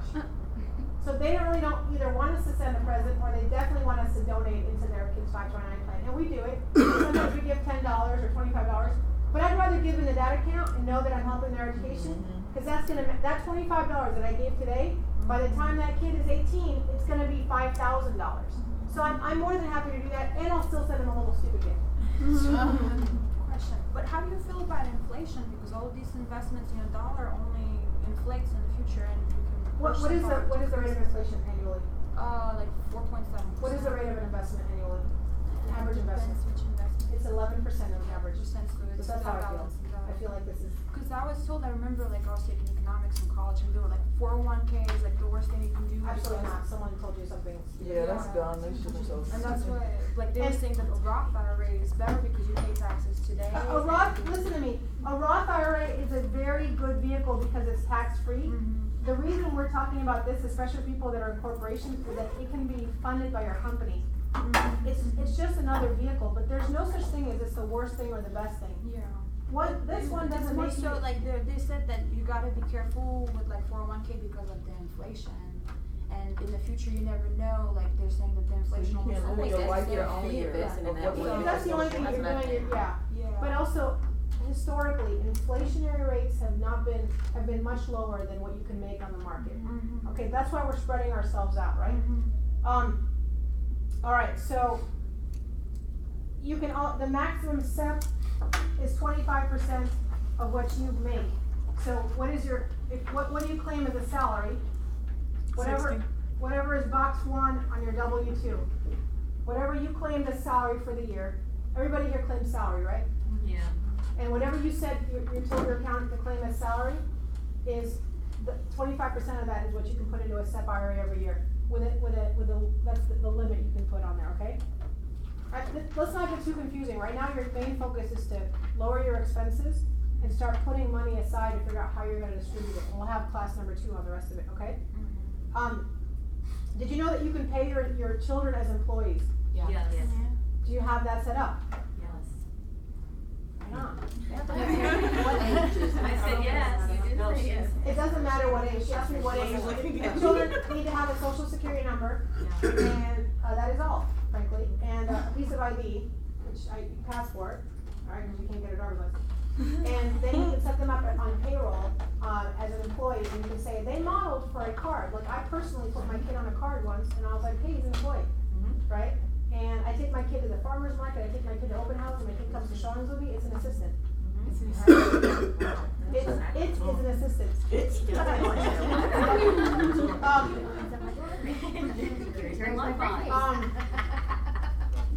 Did you guys know that buying stock is buying into someone's business? Yes. Yes. Let me make sure you understand that. Buying a stock is buying into someone else's business. You're saying I'm going to buy AT&T because I believe that they run their business really well. You better have looked at their books, and you better have looked at their numbers and their profit and loss and how well they're doing, and then you decide if you want to buy it. I'm not a fan of buying individual stocks. Why is that? Individual company stocks. You put it all in one basket. Yeah. So if I want to go Wait, buy what'd you AT&T, if I go buy AT&T and AT&T tomorrow bankrupts, I'm out of all that money. But if I put my money in what's called an index fund, do you know what an index fund is? An index fund is a fund that says we're going to take the top 500 or so companies, for instance, and we're going to look at their average returns, and based on that is how we're going to pay out our dividends, not based on one company's financial I do the same, Karen. performance. What's it called? I do the same. Index It's fund. index fund. So a good one is an S&P Standard and Poor, S&P 500. There's a good one called Vanguard. That's a kind of a brand of a fund, but an index fund is where you want your income versus buying individual stocks. Am I in the right bucket here? Yeah. Okay. Does Gary Keller invest in businesses that he doesn't own 100% of? You betcha. Probably. You betcha. He takes minority and majority ownership in certain businesses. Does Ben Kinney do it? You betcha. Ben Kinney has 20 real estate locations. He's a part owner of every single location. He's a part owner in every brokerage, or if not 100% owner. He has many businesses that he doesn't run himself. He has tons of technology companies that he's a part owner of or an owner of but doesn't run. So I talked to you about investments. In the future, you might have a friend that comes to you and says, can I borrow $500? I'm starting a company. You better look at the books, right? Now, everyone wants the next best thing, right? You're gonna be tempted to go buy stock in this stock, or you're gonna be tempted to go loan money to this guy. You can't loan money to people until you figured out your own household, right? You can't loan, that's luxury income. You better have every single bucket full. The buckets, we just had the 5-legged bucket over here, right? Cash, buffer, etc. Okay? I'm not gonna talk about investing in business for a minute, but I will say that go slow on this. Don't go crazy, don't walk out of here, write down the 3 things you're gonna do and that's it. Because slow is smooth and smooth is fast. And that's a Navy SEALs saying, slow is smooth and smooth is fast. What are 3 things that you could do right now? Write them down. What am I walking away with? 3 things. From the class. What are 3 things that you could actively do right now that are going to help your income and your future growth? And share if you'd like. I think the incorporation in LLC is huge It's huge. for real estate agents. That's gonna help you a lot. That's number 1. Paying yourself a salary and making it a fixed amount, right? Control expenses. Control expenses. Who here's not on a budget? Get on a budget. Mint.com. That's a fundamental. I want to know what I'm spending each month. Even if you say I'm going to give myself $250 for food per week, which is ludicrous, right? Mm-hmm. But for one then, person, good, you eating good, all right, $4,700. That's good. Kettle. Don't leave you up there. It is. I don't think my whole household spends $4,700. I'm just kidding. No, but what I'm saying is, if you set a benchmark, how exciting is it that if you said I'm going to spend $1,000 a month on food and groceries, Vic, but all of a sudden you looked at it and you were at $900. Oh, that's cool. Then I had a really good month. And then next month you were like, well, I could do better than that. Oh, look, I did $800 this month. Now you just saved $200 because you paid attention to it. When we talk about being purposeful, what is it about our health? If you want to lose weight or quit smoking, do you have to be intentional about it? Yeah. It's the same thing in our wealth. Do you honestly think you're going to wake up and you're going to be 45 and you're going to have a big nest egg if you don't do it now? Who here is over the age of 40? Okay, y'all, we are running out of time. These tickets. Hey, I'm feeling okay right now. Don't rain on my parade. You're doing great. Okay, and let me just say this out loud. You're not even married. Like, you have all of it set up, and you don't have to rely on a second person's income. And female power to you. Thanks, girl. Yes. I think you're the bomb.com. I really do. And I think I can blow your mind on saving money by spending less. Yeah, I would love for you to do. I think we might need to talk about I would that. absolutely would be in for that. All right, so then any profit that you make, you guys, it's about pouring it back into. When people think about making a profit as real estate agents, you have a tendency to go take a trip, or go leave for five days and check out, or I don't want to do my lead gen.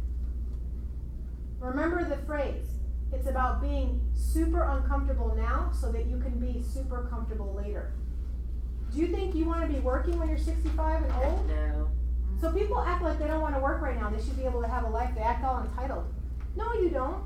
You haven't earned a life yet. Those of us with more wrinkles than you, we can tell you haven't carried the bag long enough.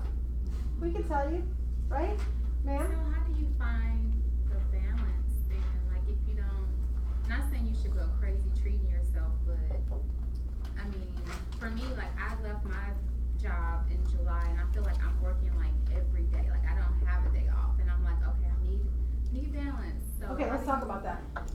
Are you scheduled? Who are you asking? Who do you want to answer that question? I know, because we all are like, She's what asking you the doing? professor at the front of the room. I'm sorry, can Wait, I? I'm sorry. Am I a balanced person, or are you talking about life? Do you think I balance my life? Oh yeah, no, I know Okay. you do. But to me, the thing that was poignant is she just started. Yes. So someone Yes. who's just started, Yes. you know, Do you guys think that you it's own different. the next 2 years of your life when you just start? You don't. You don't. No. And I think a lot of you don't get that. I really do. I've watched you guys. I've watched your I'm not looking at you, Brandy. I'm talking in general. And I brought you to this company, so I know, you know, your work ethic. There's a difference between working the number of hours and working smarter, being more efficient, and being more disciplined. And I frankly don't think that people are, I know they're not, because they're not hitting the numbers. You guys know that I look at your numbers, right? We have the freedom to look at each other's numbers. Yes. So I pull up everybody's numbers every month and I go, interesting. That person hasn't been in the office in 3 weeks. I wonder why they're not doing so well. Or that person has been in the office and they're spinning their wheels, and I want to help them get to where they need to be because they're doing the activities but they're not actually doing them right. And that's why we teach classes and masterminds on, it's not about you just showing up, Lanisha, and doing the activities, Lanisha, but it's actually doing them right, doing them every time, doing them consistently. She knows I can give her a hard time. All right. When you have big goals, and all we do is we go back to you and we go, these were your goals. Are your activities matching your goals? Right? That's all we're doing. You gonna answer her question or can I? Go for it. Hi. It sounds like you're on her team, so. She's not on my team. Oh, She just found it. when you she know, was in. I can appreciate what you're asking in terms of balance, and you're probably a little worn down, as we all are when we first come into real estate. If you can ride it out, you're gonna just be flying high later. But it is a bumpy road initially, and I worked 7 days a week when I started, and I forgot about a lot of different things that I needed to do. But I wrote it out, and I don't do that anymore. And I have other people who work for me on the weekend. She's earned it. She's been in the I have business earned 5.5 years. She's earned it. Let me give you an example. Go and do an exercise of the 15 minutes, every 15 minutes since the moment you wake up. Do it for the next 3 days. And it's not a good 3 days because you're going on a Friday, and I know most of you. Start it on Monday morning and catalog yourself. Put a line item. What am I doing? I have a strong suspicion that you are not in the office at 8 a.m. How do I know that? Because you're here. Because I'm here. And I walk around here for minimum an hour before I see another human being other than my team and the magical mornings, right? Right? So you gotta get here on time. Number one. You can't get here on time, you think you're gonna work from home and be successful? Wrong answer. Number two, how late do you stay? Oh, I gotta go because I live on the other side of town, or I gotta go because I got an event to go to, or I got a closing on just something. If you're not actively in an environment where there are top producers and you're not actively working on your business, then you're walking the dog, you're going to get your nails done, you're shopping, you're finding every possible excuse. And you know, this isn't to get on you, but this is natural behavior. We naturally don't want to do things that are uncomfortable for us. We naturally don't want to. I tell people, here's my way to think about balance. You ready? I taught a whole class in this once, so I'm going to do it for you right now. Ready? Watch. You have 16 hours of awake time, because I'm going to assume that you're all asleep at 10 p.m., right? So you're 16 hours of normal awake time, right? 50% of them is your work and 50% of them is family, right? Guess what? If you're single, what do those percentages need to be? 60-40, 70-30. 70-30. If maybe even more. But the only reason that I am stopping my work to hang out with my family is because I actually want to stay married and I want to keep my kids, right? Otherwise, I'd be back to work, right? Because I go back to work at 9 p.m. Now, if I've earned the right, I might watch some TV for 1 hour. But if I haven't earned it that day, I don't do it. If you are giving yourself all the freedom and all the fun stuff now, you're going to have trouble later. So at 9 p.m. when my kids are asleep, I'm back on my computer. I'm finding ways to connect with people. I'm writing a private message to a Facebook friend. That's my Facebook time. I'm not going to do it during the day. So if you're single, what are you doing? Are you hanging out by the water cooler? What are you doing that you are not killing it? Now, I'm not expecting you to work 24/7, but I want to show you how to work smarter. Ready? All right. So you're in the office at 8 o'clock, and you're making your dials from 8 to 12, right? From 9 to 12, let's say. Because from 8 to 9, you're getting yourself prepped, right? Is everyone here making lead generation for 3 hours a day? Are you doing it, Brady? Not consistently. Not consistently. You just answered your own question. Yeah. What's the next question? Is everyone else doing it? Yes. At the high, I know you are because you're the wealthiest You're person in the room. You're asking. Yeah. I'm on the phone from 9 to 12 every Does Monday anyone through Friday. understand that she comes in here every single day and makes her dials, and she's one of the wealthiest people in this building? It is not a coincidence. She's very disciplined. You want to learn from a master? Watch her. Right? And then what are you doing at 12 o'clock, Tara? Dealing with the crap. Yeah, you're doing I'm just client kidding. care. You're You're doing client care. You're yeah. following up. Customer care. Customer care. Are you doing client care during lead gen? Yeah. Not anymore. No. You're not doing client care. You're not following. Oh, I'm trying to negotiate a deal. You're not negotiating a deal while you're in lead gen. You're in lead gen. There's nothing else. It's on your calendar. If it's on your calendar, there's nothing else. I have a closing. Well, if you have a closing and you schedule that closing at that time, then you better be lead genning 3 hours in the afternoon. If you want to go to a class in the morning, you better be lead genning in the afternoon. You know what I think about classes? I think unless the class is going to move your needle right now, which is why I asked you to write down 3 things that you're going to do after this class because you felt like it was a good use of your time. Walk out and move your needle. Because you spent time not lead generating to be in here, so I better make it worth your while. I better make it valuable, right? Okay, so you're in the afternoon now.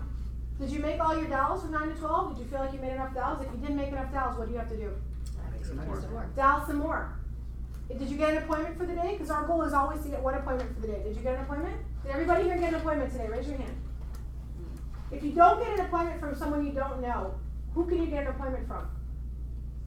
Expired. Sphere. That's someone you don't know. Oh, wait, what's the question? If you weren't able to get an appointment from someone you don't know, whom Sphere. can you get an appointment from? Spheres. You should be setting an appointment with your advocates in your sphere every single day. That counts as an appointment. Who's another appointment you can get? Someone you don't know? Other agents. You should be walking out of the door every single day having an appointment with either someone you don't know, someone you already know, or someone that you want to help their business. And if it means coming to Keller, great. If it just means pouring into them as a great agent, great. You should never come to a class alone.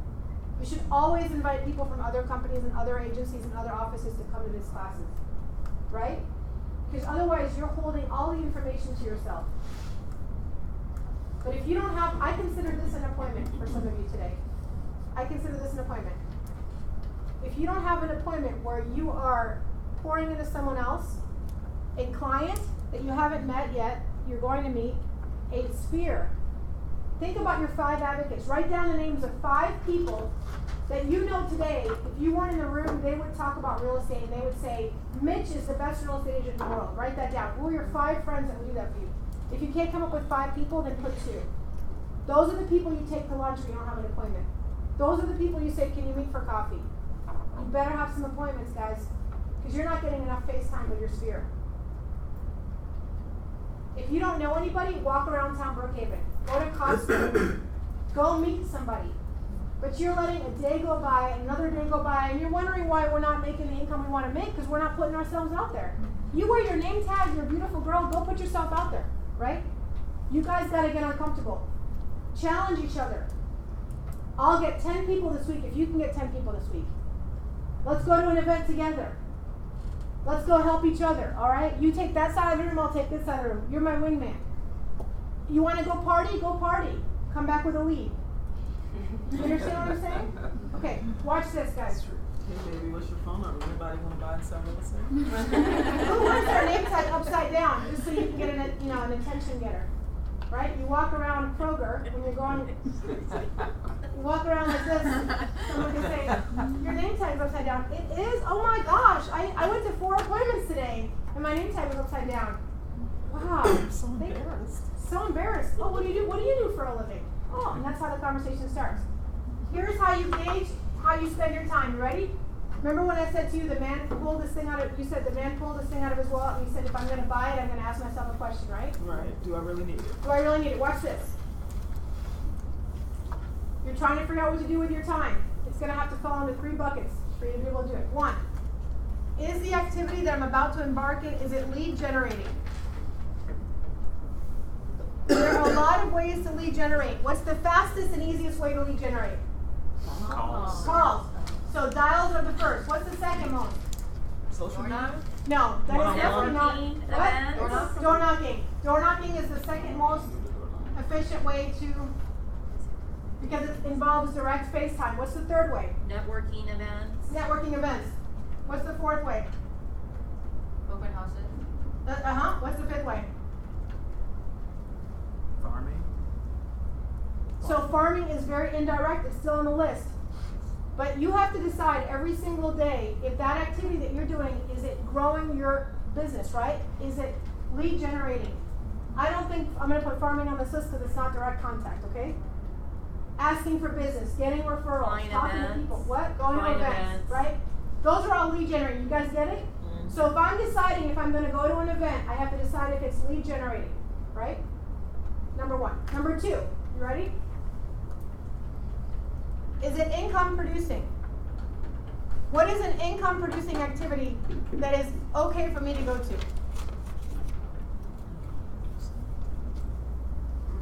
Closing. Career night is an income producing activity. Closings is an income producing activity. I'm going to a closing, and that's a good use of my time. I'm going to career night because I have decided to pour into a person that I think is amazing, and they're going to come to my company, and I'm going to help them, grow their business, right? Listing appointment. Yeah, that's an income producing activity. You're not actually in a lead gen scenario there. You are in an appointment. So any appointments, right? What else? You're showing houses. Isn't that income producing? Yeah. Now, out of all of these right now, you're writing a contract, right? Family reunion events. Events. I'm going to ask you a question. Out of all of these things, which one can I still make income from but not attend? Go, Sarah. Closing. Do you think that I would say it's okay to miss a closing? Yeah. Yeah, absolutely. I missed a closing today to be with you. Why do I have to be at the closing? Am I still going to earn income? So if I have to make a choice and it's a priority decision, I'm going to let that closing go. I can either hire someone to go, or if I don't like them, I don't show up at all. Right? I think we get caught up in, I have to be at the closing. If you haven't done your job along the way, going to the closing isn't going to make them love you. You better be doing your job along the way. Does that make sense? Showing up for the hour of closing is not going to make someone turn. Giving them a gift is not going to make them turn either. They're not going to go, I'm going to all of a sudden give you a bunch of referrals. You get the referrals along the way because you're doing your job. So if you have to cut one of these out, it's the closing. The closing is the least income producing thing on here because you've already got the money, guys. All right, now, here's the third way you decide if you're going to do that activity. Because the activity you're about to embark on had better be income producing, lead generating, or, are you ready for this? Personally fulfilling. And if you need help figuring out if an activity falls into one of these 3 categories, I will help you. Sarah. So, personally fulfilling means I'm going to go get my nails done. Now, if you know me, do you know that when I go do these activities, do I walk out with a lead? Every time I have a personally fulfilling hour, I feel so much guilt that I am not working, that I walk out with a lead. When I'm getting my legs waxed, when I'm getting my hair done, I'm handing out all my cards. Because now I'm two-timing. There can be an activity that is lead generating and income producing and personally fulfilling. Which is it? Server job. What? Server job. We're in real estate right now. We're talking about real estate. Okay. What's the question again? What activity in our industry and what we're doing today to be successful can fall into lead generating, income producing, and personally fulfilling? Going to an event can be lead generating. It's not income producing because you're not doing anything that's income producing. all the education, Recruiting other right? agents. I mean. But think about it really. Are you picking up leads? Oh yeah, no, we're not. Guys, Yeah. think about this really. It's a closing, honestly. Is it? A closing, you can pick up leads, you can pick up leads from other, you can turn the other buyer into your client, you can have the agent want to come work with you, you can meet somebody in the elevator, you can have a really good time, so it's personally fulfilling. I'm just giving you an example. Yeah. You can turn any event into a personal fulfilling event. And you can take any of your personally fulfilling events and turn them into lead generating events. But you just don't, do you? You guys keep them in lanes, don't you? Why? You're living one life. You have 16 hours of awake time. You should think about spending every single one of your hours in one of these three. And what I'm serious about is your lead gen needs to be personally fulfilling. Yes. It is for Tara. She has a blast. She has an accountability partner. She's laughing, hollering, hooting and hollering. She's loud. Damn, she's having a good time. No, I love it when people hang up on me. Because you know you're like this. You're like this. I will get to the next appointment faster the more I have hang-ups. The faster I go, the more, it's called getting to the no. I want to get to the no faster so I can move on to the next guy who's really going to make me money, right? You got to think about this as a game. Is the activity personally fulfilling, income producing, or lead generating? How can I make it all of those? Is that a good piece of knowledge for you guys today? Does that help you? What does it make you think about? No excuses. If is anyone here, like, you don't have to tell me, but let's say you're in AA, okay? Can that be an income producing activity? Sure. Are you guys in church groups? Are you guys, do you go to the gym? Do you go to the gym or you just go like this at the gym? Or you're just like, don't talk to me, I'm in my own little space. That's fine. You can put your head down and focus. What if you picked your head up? What if you were wearing a company Keller Williams shirt? What if you picked your head up when you were done and started welcoming all the different people who want to come talk to you and get to be with you, right? And all of a sudden you started attracting talent, you started attracting clients. Do not give up on any experience that you have. 5K, a triathlon, you're going to a restaurant, there could be an amazing server there, you just give your card out to. Do you all have cards? Cards are the most inexpensive things you could buy. $20 for a box of cards on Vistaprint. You should have 100 of those out every single week, every month, right? When I was first starting out, we had an expectation. We had to come back with 10 people's cards every single day to class. Every day we had to come back that we had met 10 people. We weren't even allowed to give out our cards unless we got a card from them first. What were you gonna say? Oh, that's a great question. Oh, I I said was you gonna say go to- one thing first, because I wrote down lower expenses, and so one thing that I did when I moved to Atlanta was cable is very expensive. And especially when you're talking about like single people, if you have time to watch TV, in my mind, I wasn't working or working out hard enough. So I don't have cable. So for some of you who watch like maybe an hour, that's a huge expense to come out. I'm just saying. Or just get someone's login and you can. Yeah, if you're Netflix with someone. La la la la la. Okay, but Is that not good? No, I'm just saying. I'm just saying. If you want to eat, you have to find ways. Did I say I was borrowing a dress? Yeah. I mean, you have to find ways to cut costs, and you really honestly, if you're watching TV at a high level, then you're probably not serious about this job, and you probably will be one of the percentage of people who won't make it. Or you can actually take this job seriously because you showed up today, and you can actually decide you're going to be successful. What is it going to be? We cannot be part-time agents. We've got to do this at a high level and be full-time because you decided you wanted to. You showed up here for that, right? It's your choice, right? You have a lot of choices. You guys are the blessed people in the world. Y'all have nice computers. Y'all wear nice clothes. So you're already doing better than the population, right? Act like it. Now show me your skill set. Your skill set is meeting people, finding a way to earn income, right? Dang proud of you. What questions do you have for me? Did you learn anything today? I have a question. Yes. Not really on finances since you got here. I try to focus on I feel like I bring real estate up in a lot of stuff that I do, right? I try to figure out some type of way to incorporate it, but I don't want to I don't want to just do too much, you know what I mean? Like I want the parents to know in my daughter's school. So little nuggets here and there, you know, here and there. So I'm just wondering, what would you say about the balance where you're not just like, I'm having a yard sale on Saturday, right? So like, how can I kind of incorporate, you know, just to let people know, a reminder, I'm a real estate agent, right? Put your sign out by think- your garage when you have a garage sale. Yeah, I was thinking to leave stuff out, like I have it out already for my neighbors to see. So I just try to think of things that I could, Okay. without aggravating. Here's you the know? here's some of the thought process, and I'll just go like this. If you're having to think about that level of detail and you're concerned about how people need to know that you're in real estate, you're probably not doing something else systematically enough that you don't have to worry about that. So she's putting all of her eggs, which I know you, she's putting all of her eggs in her sphere.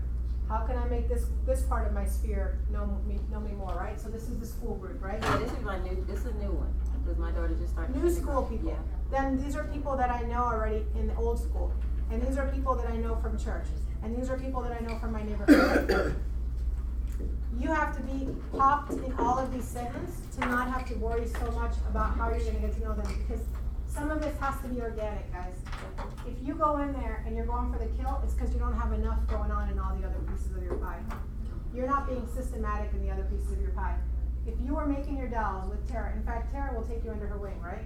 Every morning at 8 a.m. because you have an office now? 9 a.m. 9 a.m. If you went and made dials, you would not be so concerned about how you're going to reach these people, because they're going to see you. You want to wear your name tag and you have your sign. That's all you need to do. I just want to know, like, that's what I do, right? Yeah. I wear my name, everything, I wear my name tag. But I think you're relying on you wearing your name tag as the only stream of income that you're making. What additional items are you doing to lead generate? I farm. Right, you're not making any dollars. Not really. Okay, Not- but do you guys hear that? She's trying to find a way to avoid the uncomfortable. I love you if I can do this to you, right? Pain is I know pleasure. you do. Pain is pleasure, man. The more you just put yourself out there and just be uncomfortable, you're gonna get so used to it, just like anything else. You've got to call your sphere, and you've And got then you to just call laugh people about you it. don't know. You've got to call people you know, and you've got to call people you don't know. You've got to call people you know, and you've got to call people you don't know. You can't just rely on when I'm going to run into you, or that I see you at a party, or that I see you at a garage sale. That is not going to get you any business. I agree. Okay, that's it. That's the bottom line. That's the secret sauce. But do you add, I agree, I know, I need to make more calls, right? Any calls. You don't make any calls. Some calls, Karen, you look ready.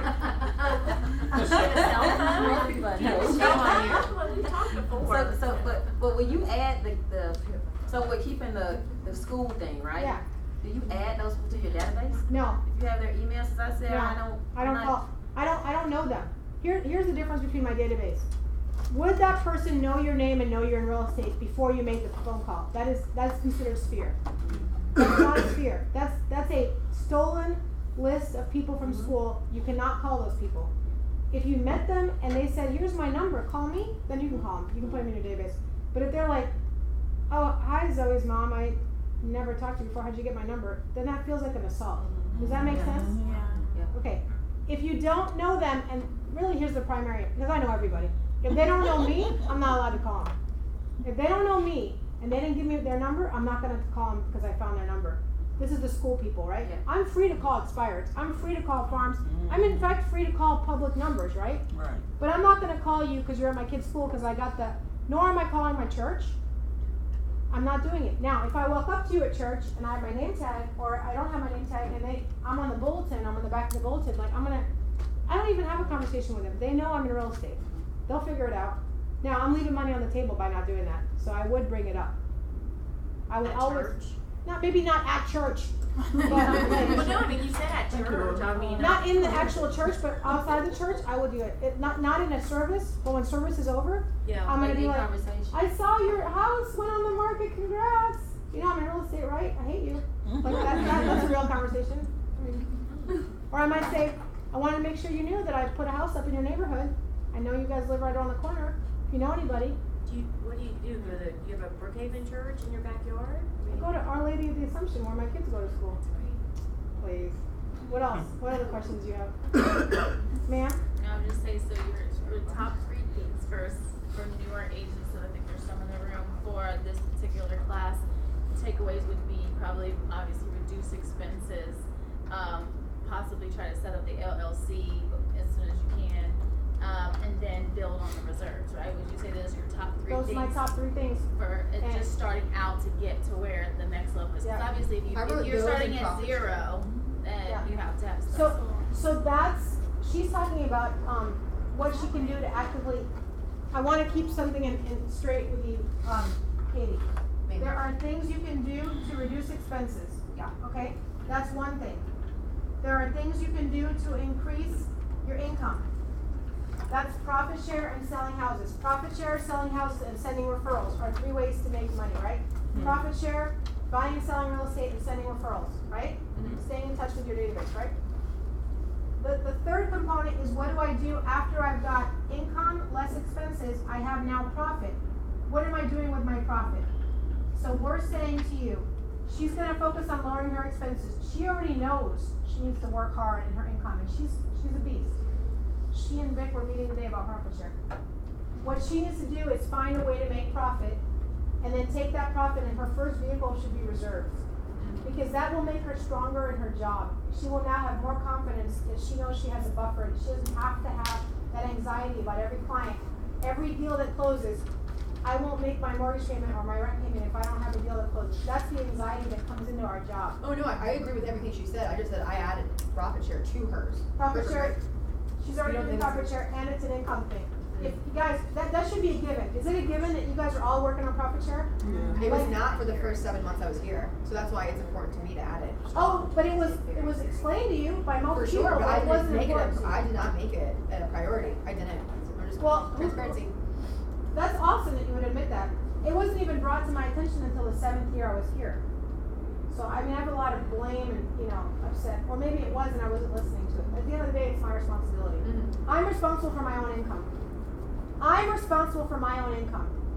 I'm also responsible for my own expenses. I'm the only one who's responsible for my expenses. If I watch my husband overspend, I'm responsible for underspending so that I can offset what he did.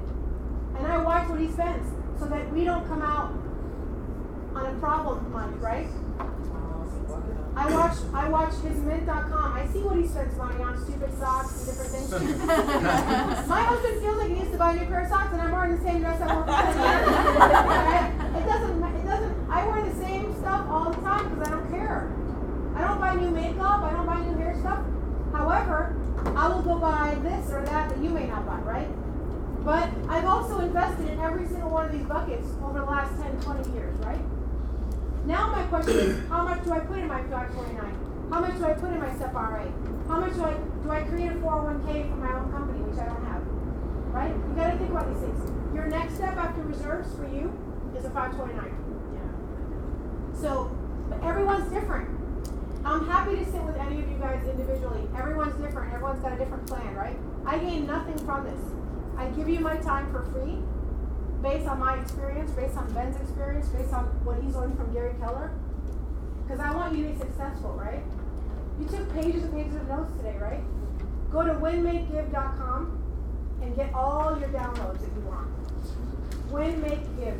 It's Ben's class. I'm going to put you guys in as VIPs. winmakegive.com. It has a budget calculator. It has a rut if you're in a financial or emotional rut. It has a compound interest calculator. It has a mortgage calculator. Win, Make, Give. Win, Make, Give. Download the Win, Make, Give resources. I think it's the resources tab. You can go in there and see if I were to put $10,000 today at this rate, what would I get? Does that make sense? Does that help you? It's great. Do your budgets. If I teach the second version of this on leadership and then the next one on health, would you guys want to come? Yes. So I'm going to call it Wealth Building 2.0. Yeah? Karen, what do you think about people who loan against their 401k to buy property? I don't like that. We talked about that earlier. I am not a fan of any of these vehicles being loaned against or pulled out to do something else with. People do this, come to us and talk about pulling their money from their 401k to buy a house. The answer is no. You decided to make that happen, and you need to leave that money where it is. It is only in emergency situations, and it's not our job to tell them that it's an emergency. So the answer is always, I don't advise you to that. I'm not a financial planner. That's not a good decision, and we don't usually like our clients to do that. You need to wait. If it means you're not getting the deal, that's okay because you have enough money in the bank because you've got reserves. You're not going to freak out about it. It's the bad agents who go, oh yeah, let's do it. Do it. I need the income. That's what happens to our industry. There's a lot of bad people in our industry who don't know what they're doing. I don't blame them. They've never been taught how to build a buffer. They're living off of scarcity and not abundance. I haven't lived in abundance my whole life. And I don't even feel like I'm in abundance as much as my teammates tell me I am. I've always thought I was living, worried about the next paycheck, And then eventually you look up and you're like, I have a buffer, right? But if you guys are not working hard enough for, and it doesn't mean you have to work every hour of the day, but it means you have to work smart. You have to have 1 appointment per day. That's the bottom line, guys. 5 appointments a week. If you didn't get them during the week, you have to work your weekend. You think you get the weekends off, you're wrong. I'm going to tell you something. I was working every Saturday and Sunday. 12 to 2, 2 to 4 open house. 12 to 2, 2 to 4 open house. Tell me what in your life do you have going on a Saturday and a Sunday, if you're single, that will conflict with that time? College football. Alright, you can watch one game. I don't even know what to say to you because that is like the most juvenile thing I've ever heard. Say not if you're SEC, it's not. What? Make it a college football. Okay, let's circle back. That's all people do all day. Is there a difference between? Is there literally? Be real now. Is there any difference between Vic and I? There's no difference. I made a choice, and he's making a choice, and he's cheating because he's a hard worker. But somebody who takes their weekends off and they're real estate and they're in their first. Do I still do open houses, Sarah? How far along am I in the business? 12 years. Yeah, 13 in April. I'm already jumping ahead. I still do open houses. I still do all of these things that you guys are supposed to do. We're all supposed to do them. Do I need any more clients? I have plenty of clients. I still do open houses because they work and because I need to pick up money for my kids so that they can go to college. Because tomorrow I could break my leg. The next week I could go blind. Right? So you got to remember this. If you think that some windfall is going to come happen, why are you not doing open houses from 12 to 2 and 2 to 4 every Saturday and Sunday? Why aren't you? If someone says to you that you can open up a house, why don't you ask them if you can open up for 4 hours? Are you seriously telling me you have anything else to do?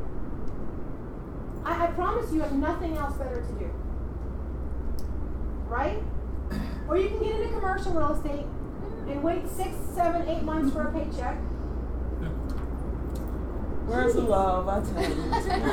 There's no love here. There's only pure. I'm giving you the data. I wish someone had taught me this when I first started. It took me 7 or 8 years in the business to understand this stuff. I was only doing this by like what my body was telling me I needed to do. I didn't know there was a plan. Set a plan in place. Look at your month in advance right now. Look at October. I'm going to take this weekend off and I'm going to work all other 3 weekends. And you do that every month. You give yourself one break, you've earned it. Or you say, I might work 6 days a week.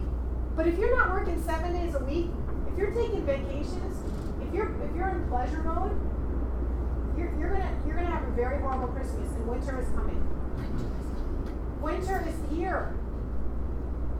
We're already talking about how you're doing in February right now. Do y'all want to go to family reunion? Do you have $1,000 saved that you're gonna go to family reunion? It's only in New Orleans. You could drive there. Don't you want to spend some time with the top producers of this company? How do you think they got here? And if you want to talk to somebody about how to work more efficiently, talk to anybody on the ALC. Figure out how I'm spending my time. Partner with somebody. Don't be a solo. Don't be a solo show. Be on a team. The whole reason you came to this office was because you understood that there was a lot of support here. right? Don't try to do this on your own. I love when you guys get together like that. Take advantage of every class that's offered, every mastermind that's offered. Come in and learn. If you get one nugget from it, was it worth your time? How many nuggets did you guys get today? A lot. 20 pieces. I'm so excited. I really appreciate it. Thank you. Oh, Bob, October 11th. 1:30 to 4:30 is October 11th. Bob Kalinsky teaches how to build a business, how to run a business like a business. Oh, can I say one thing? Yeah. Excuse me, everybody. Excuse me one second, everybody.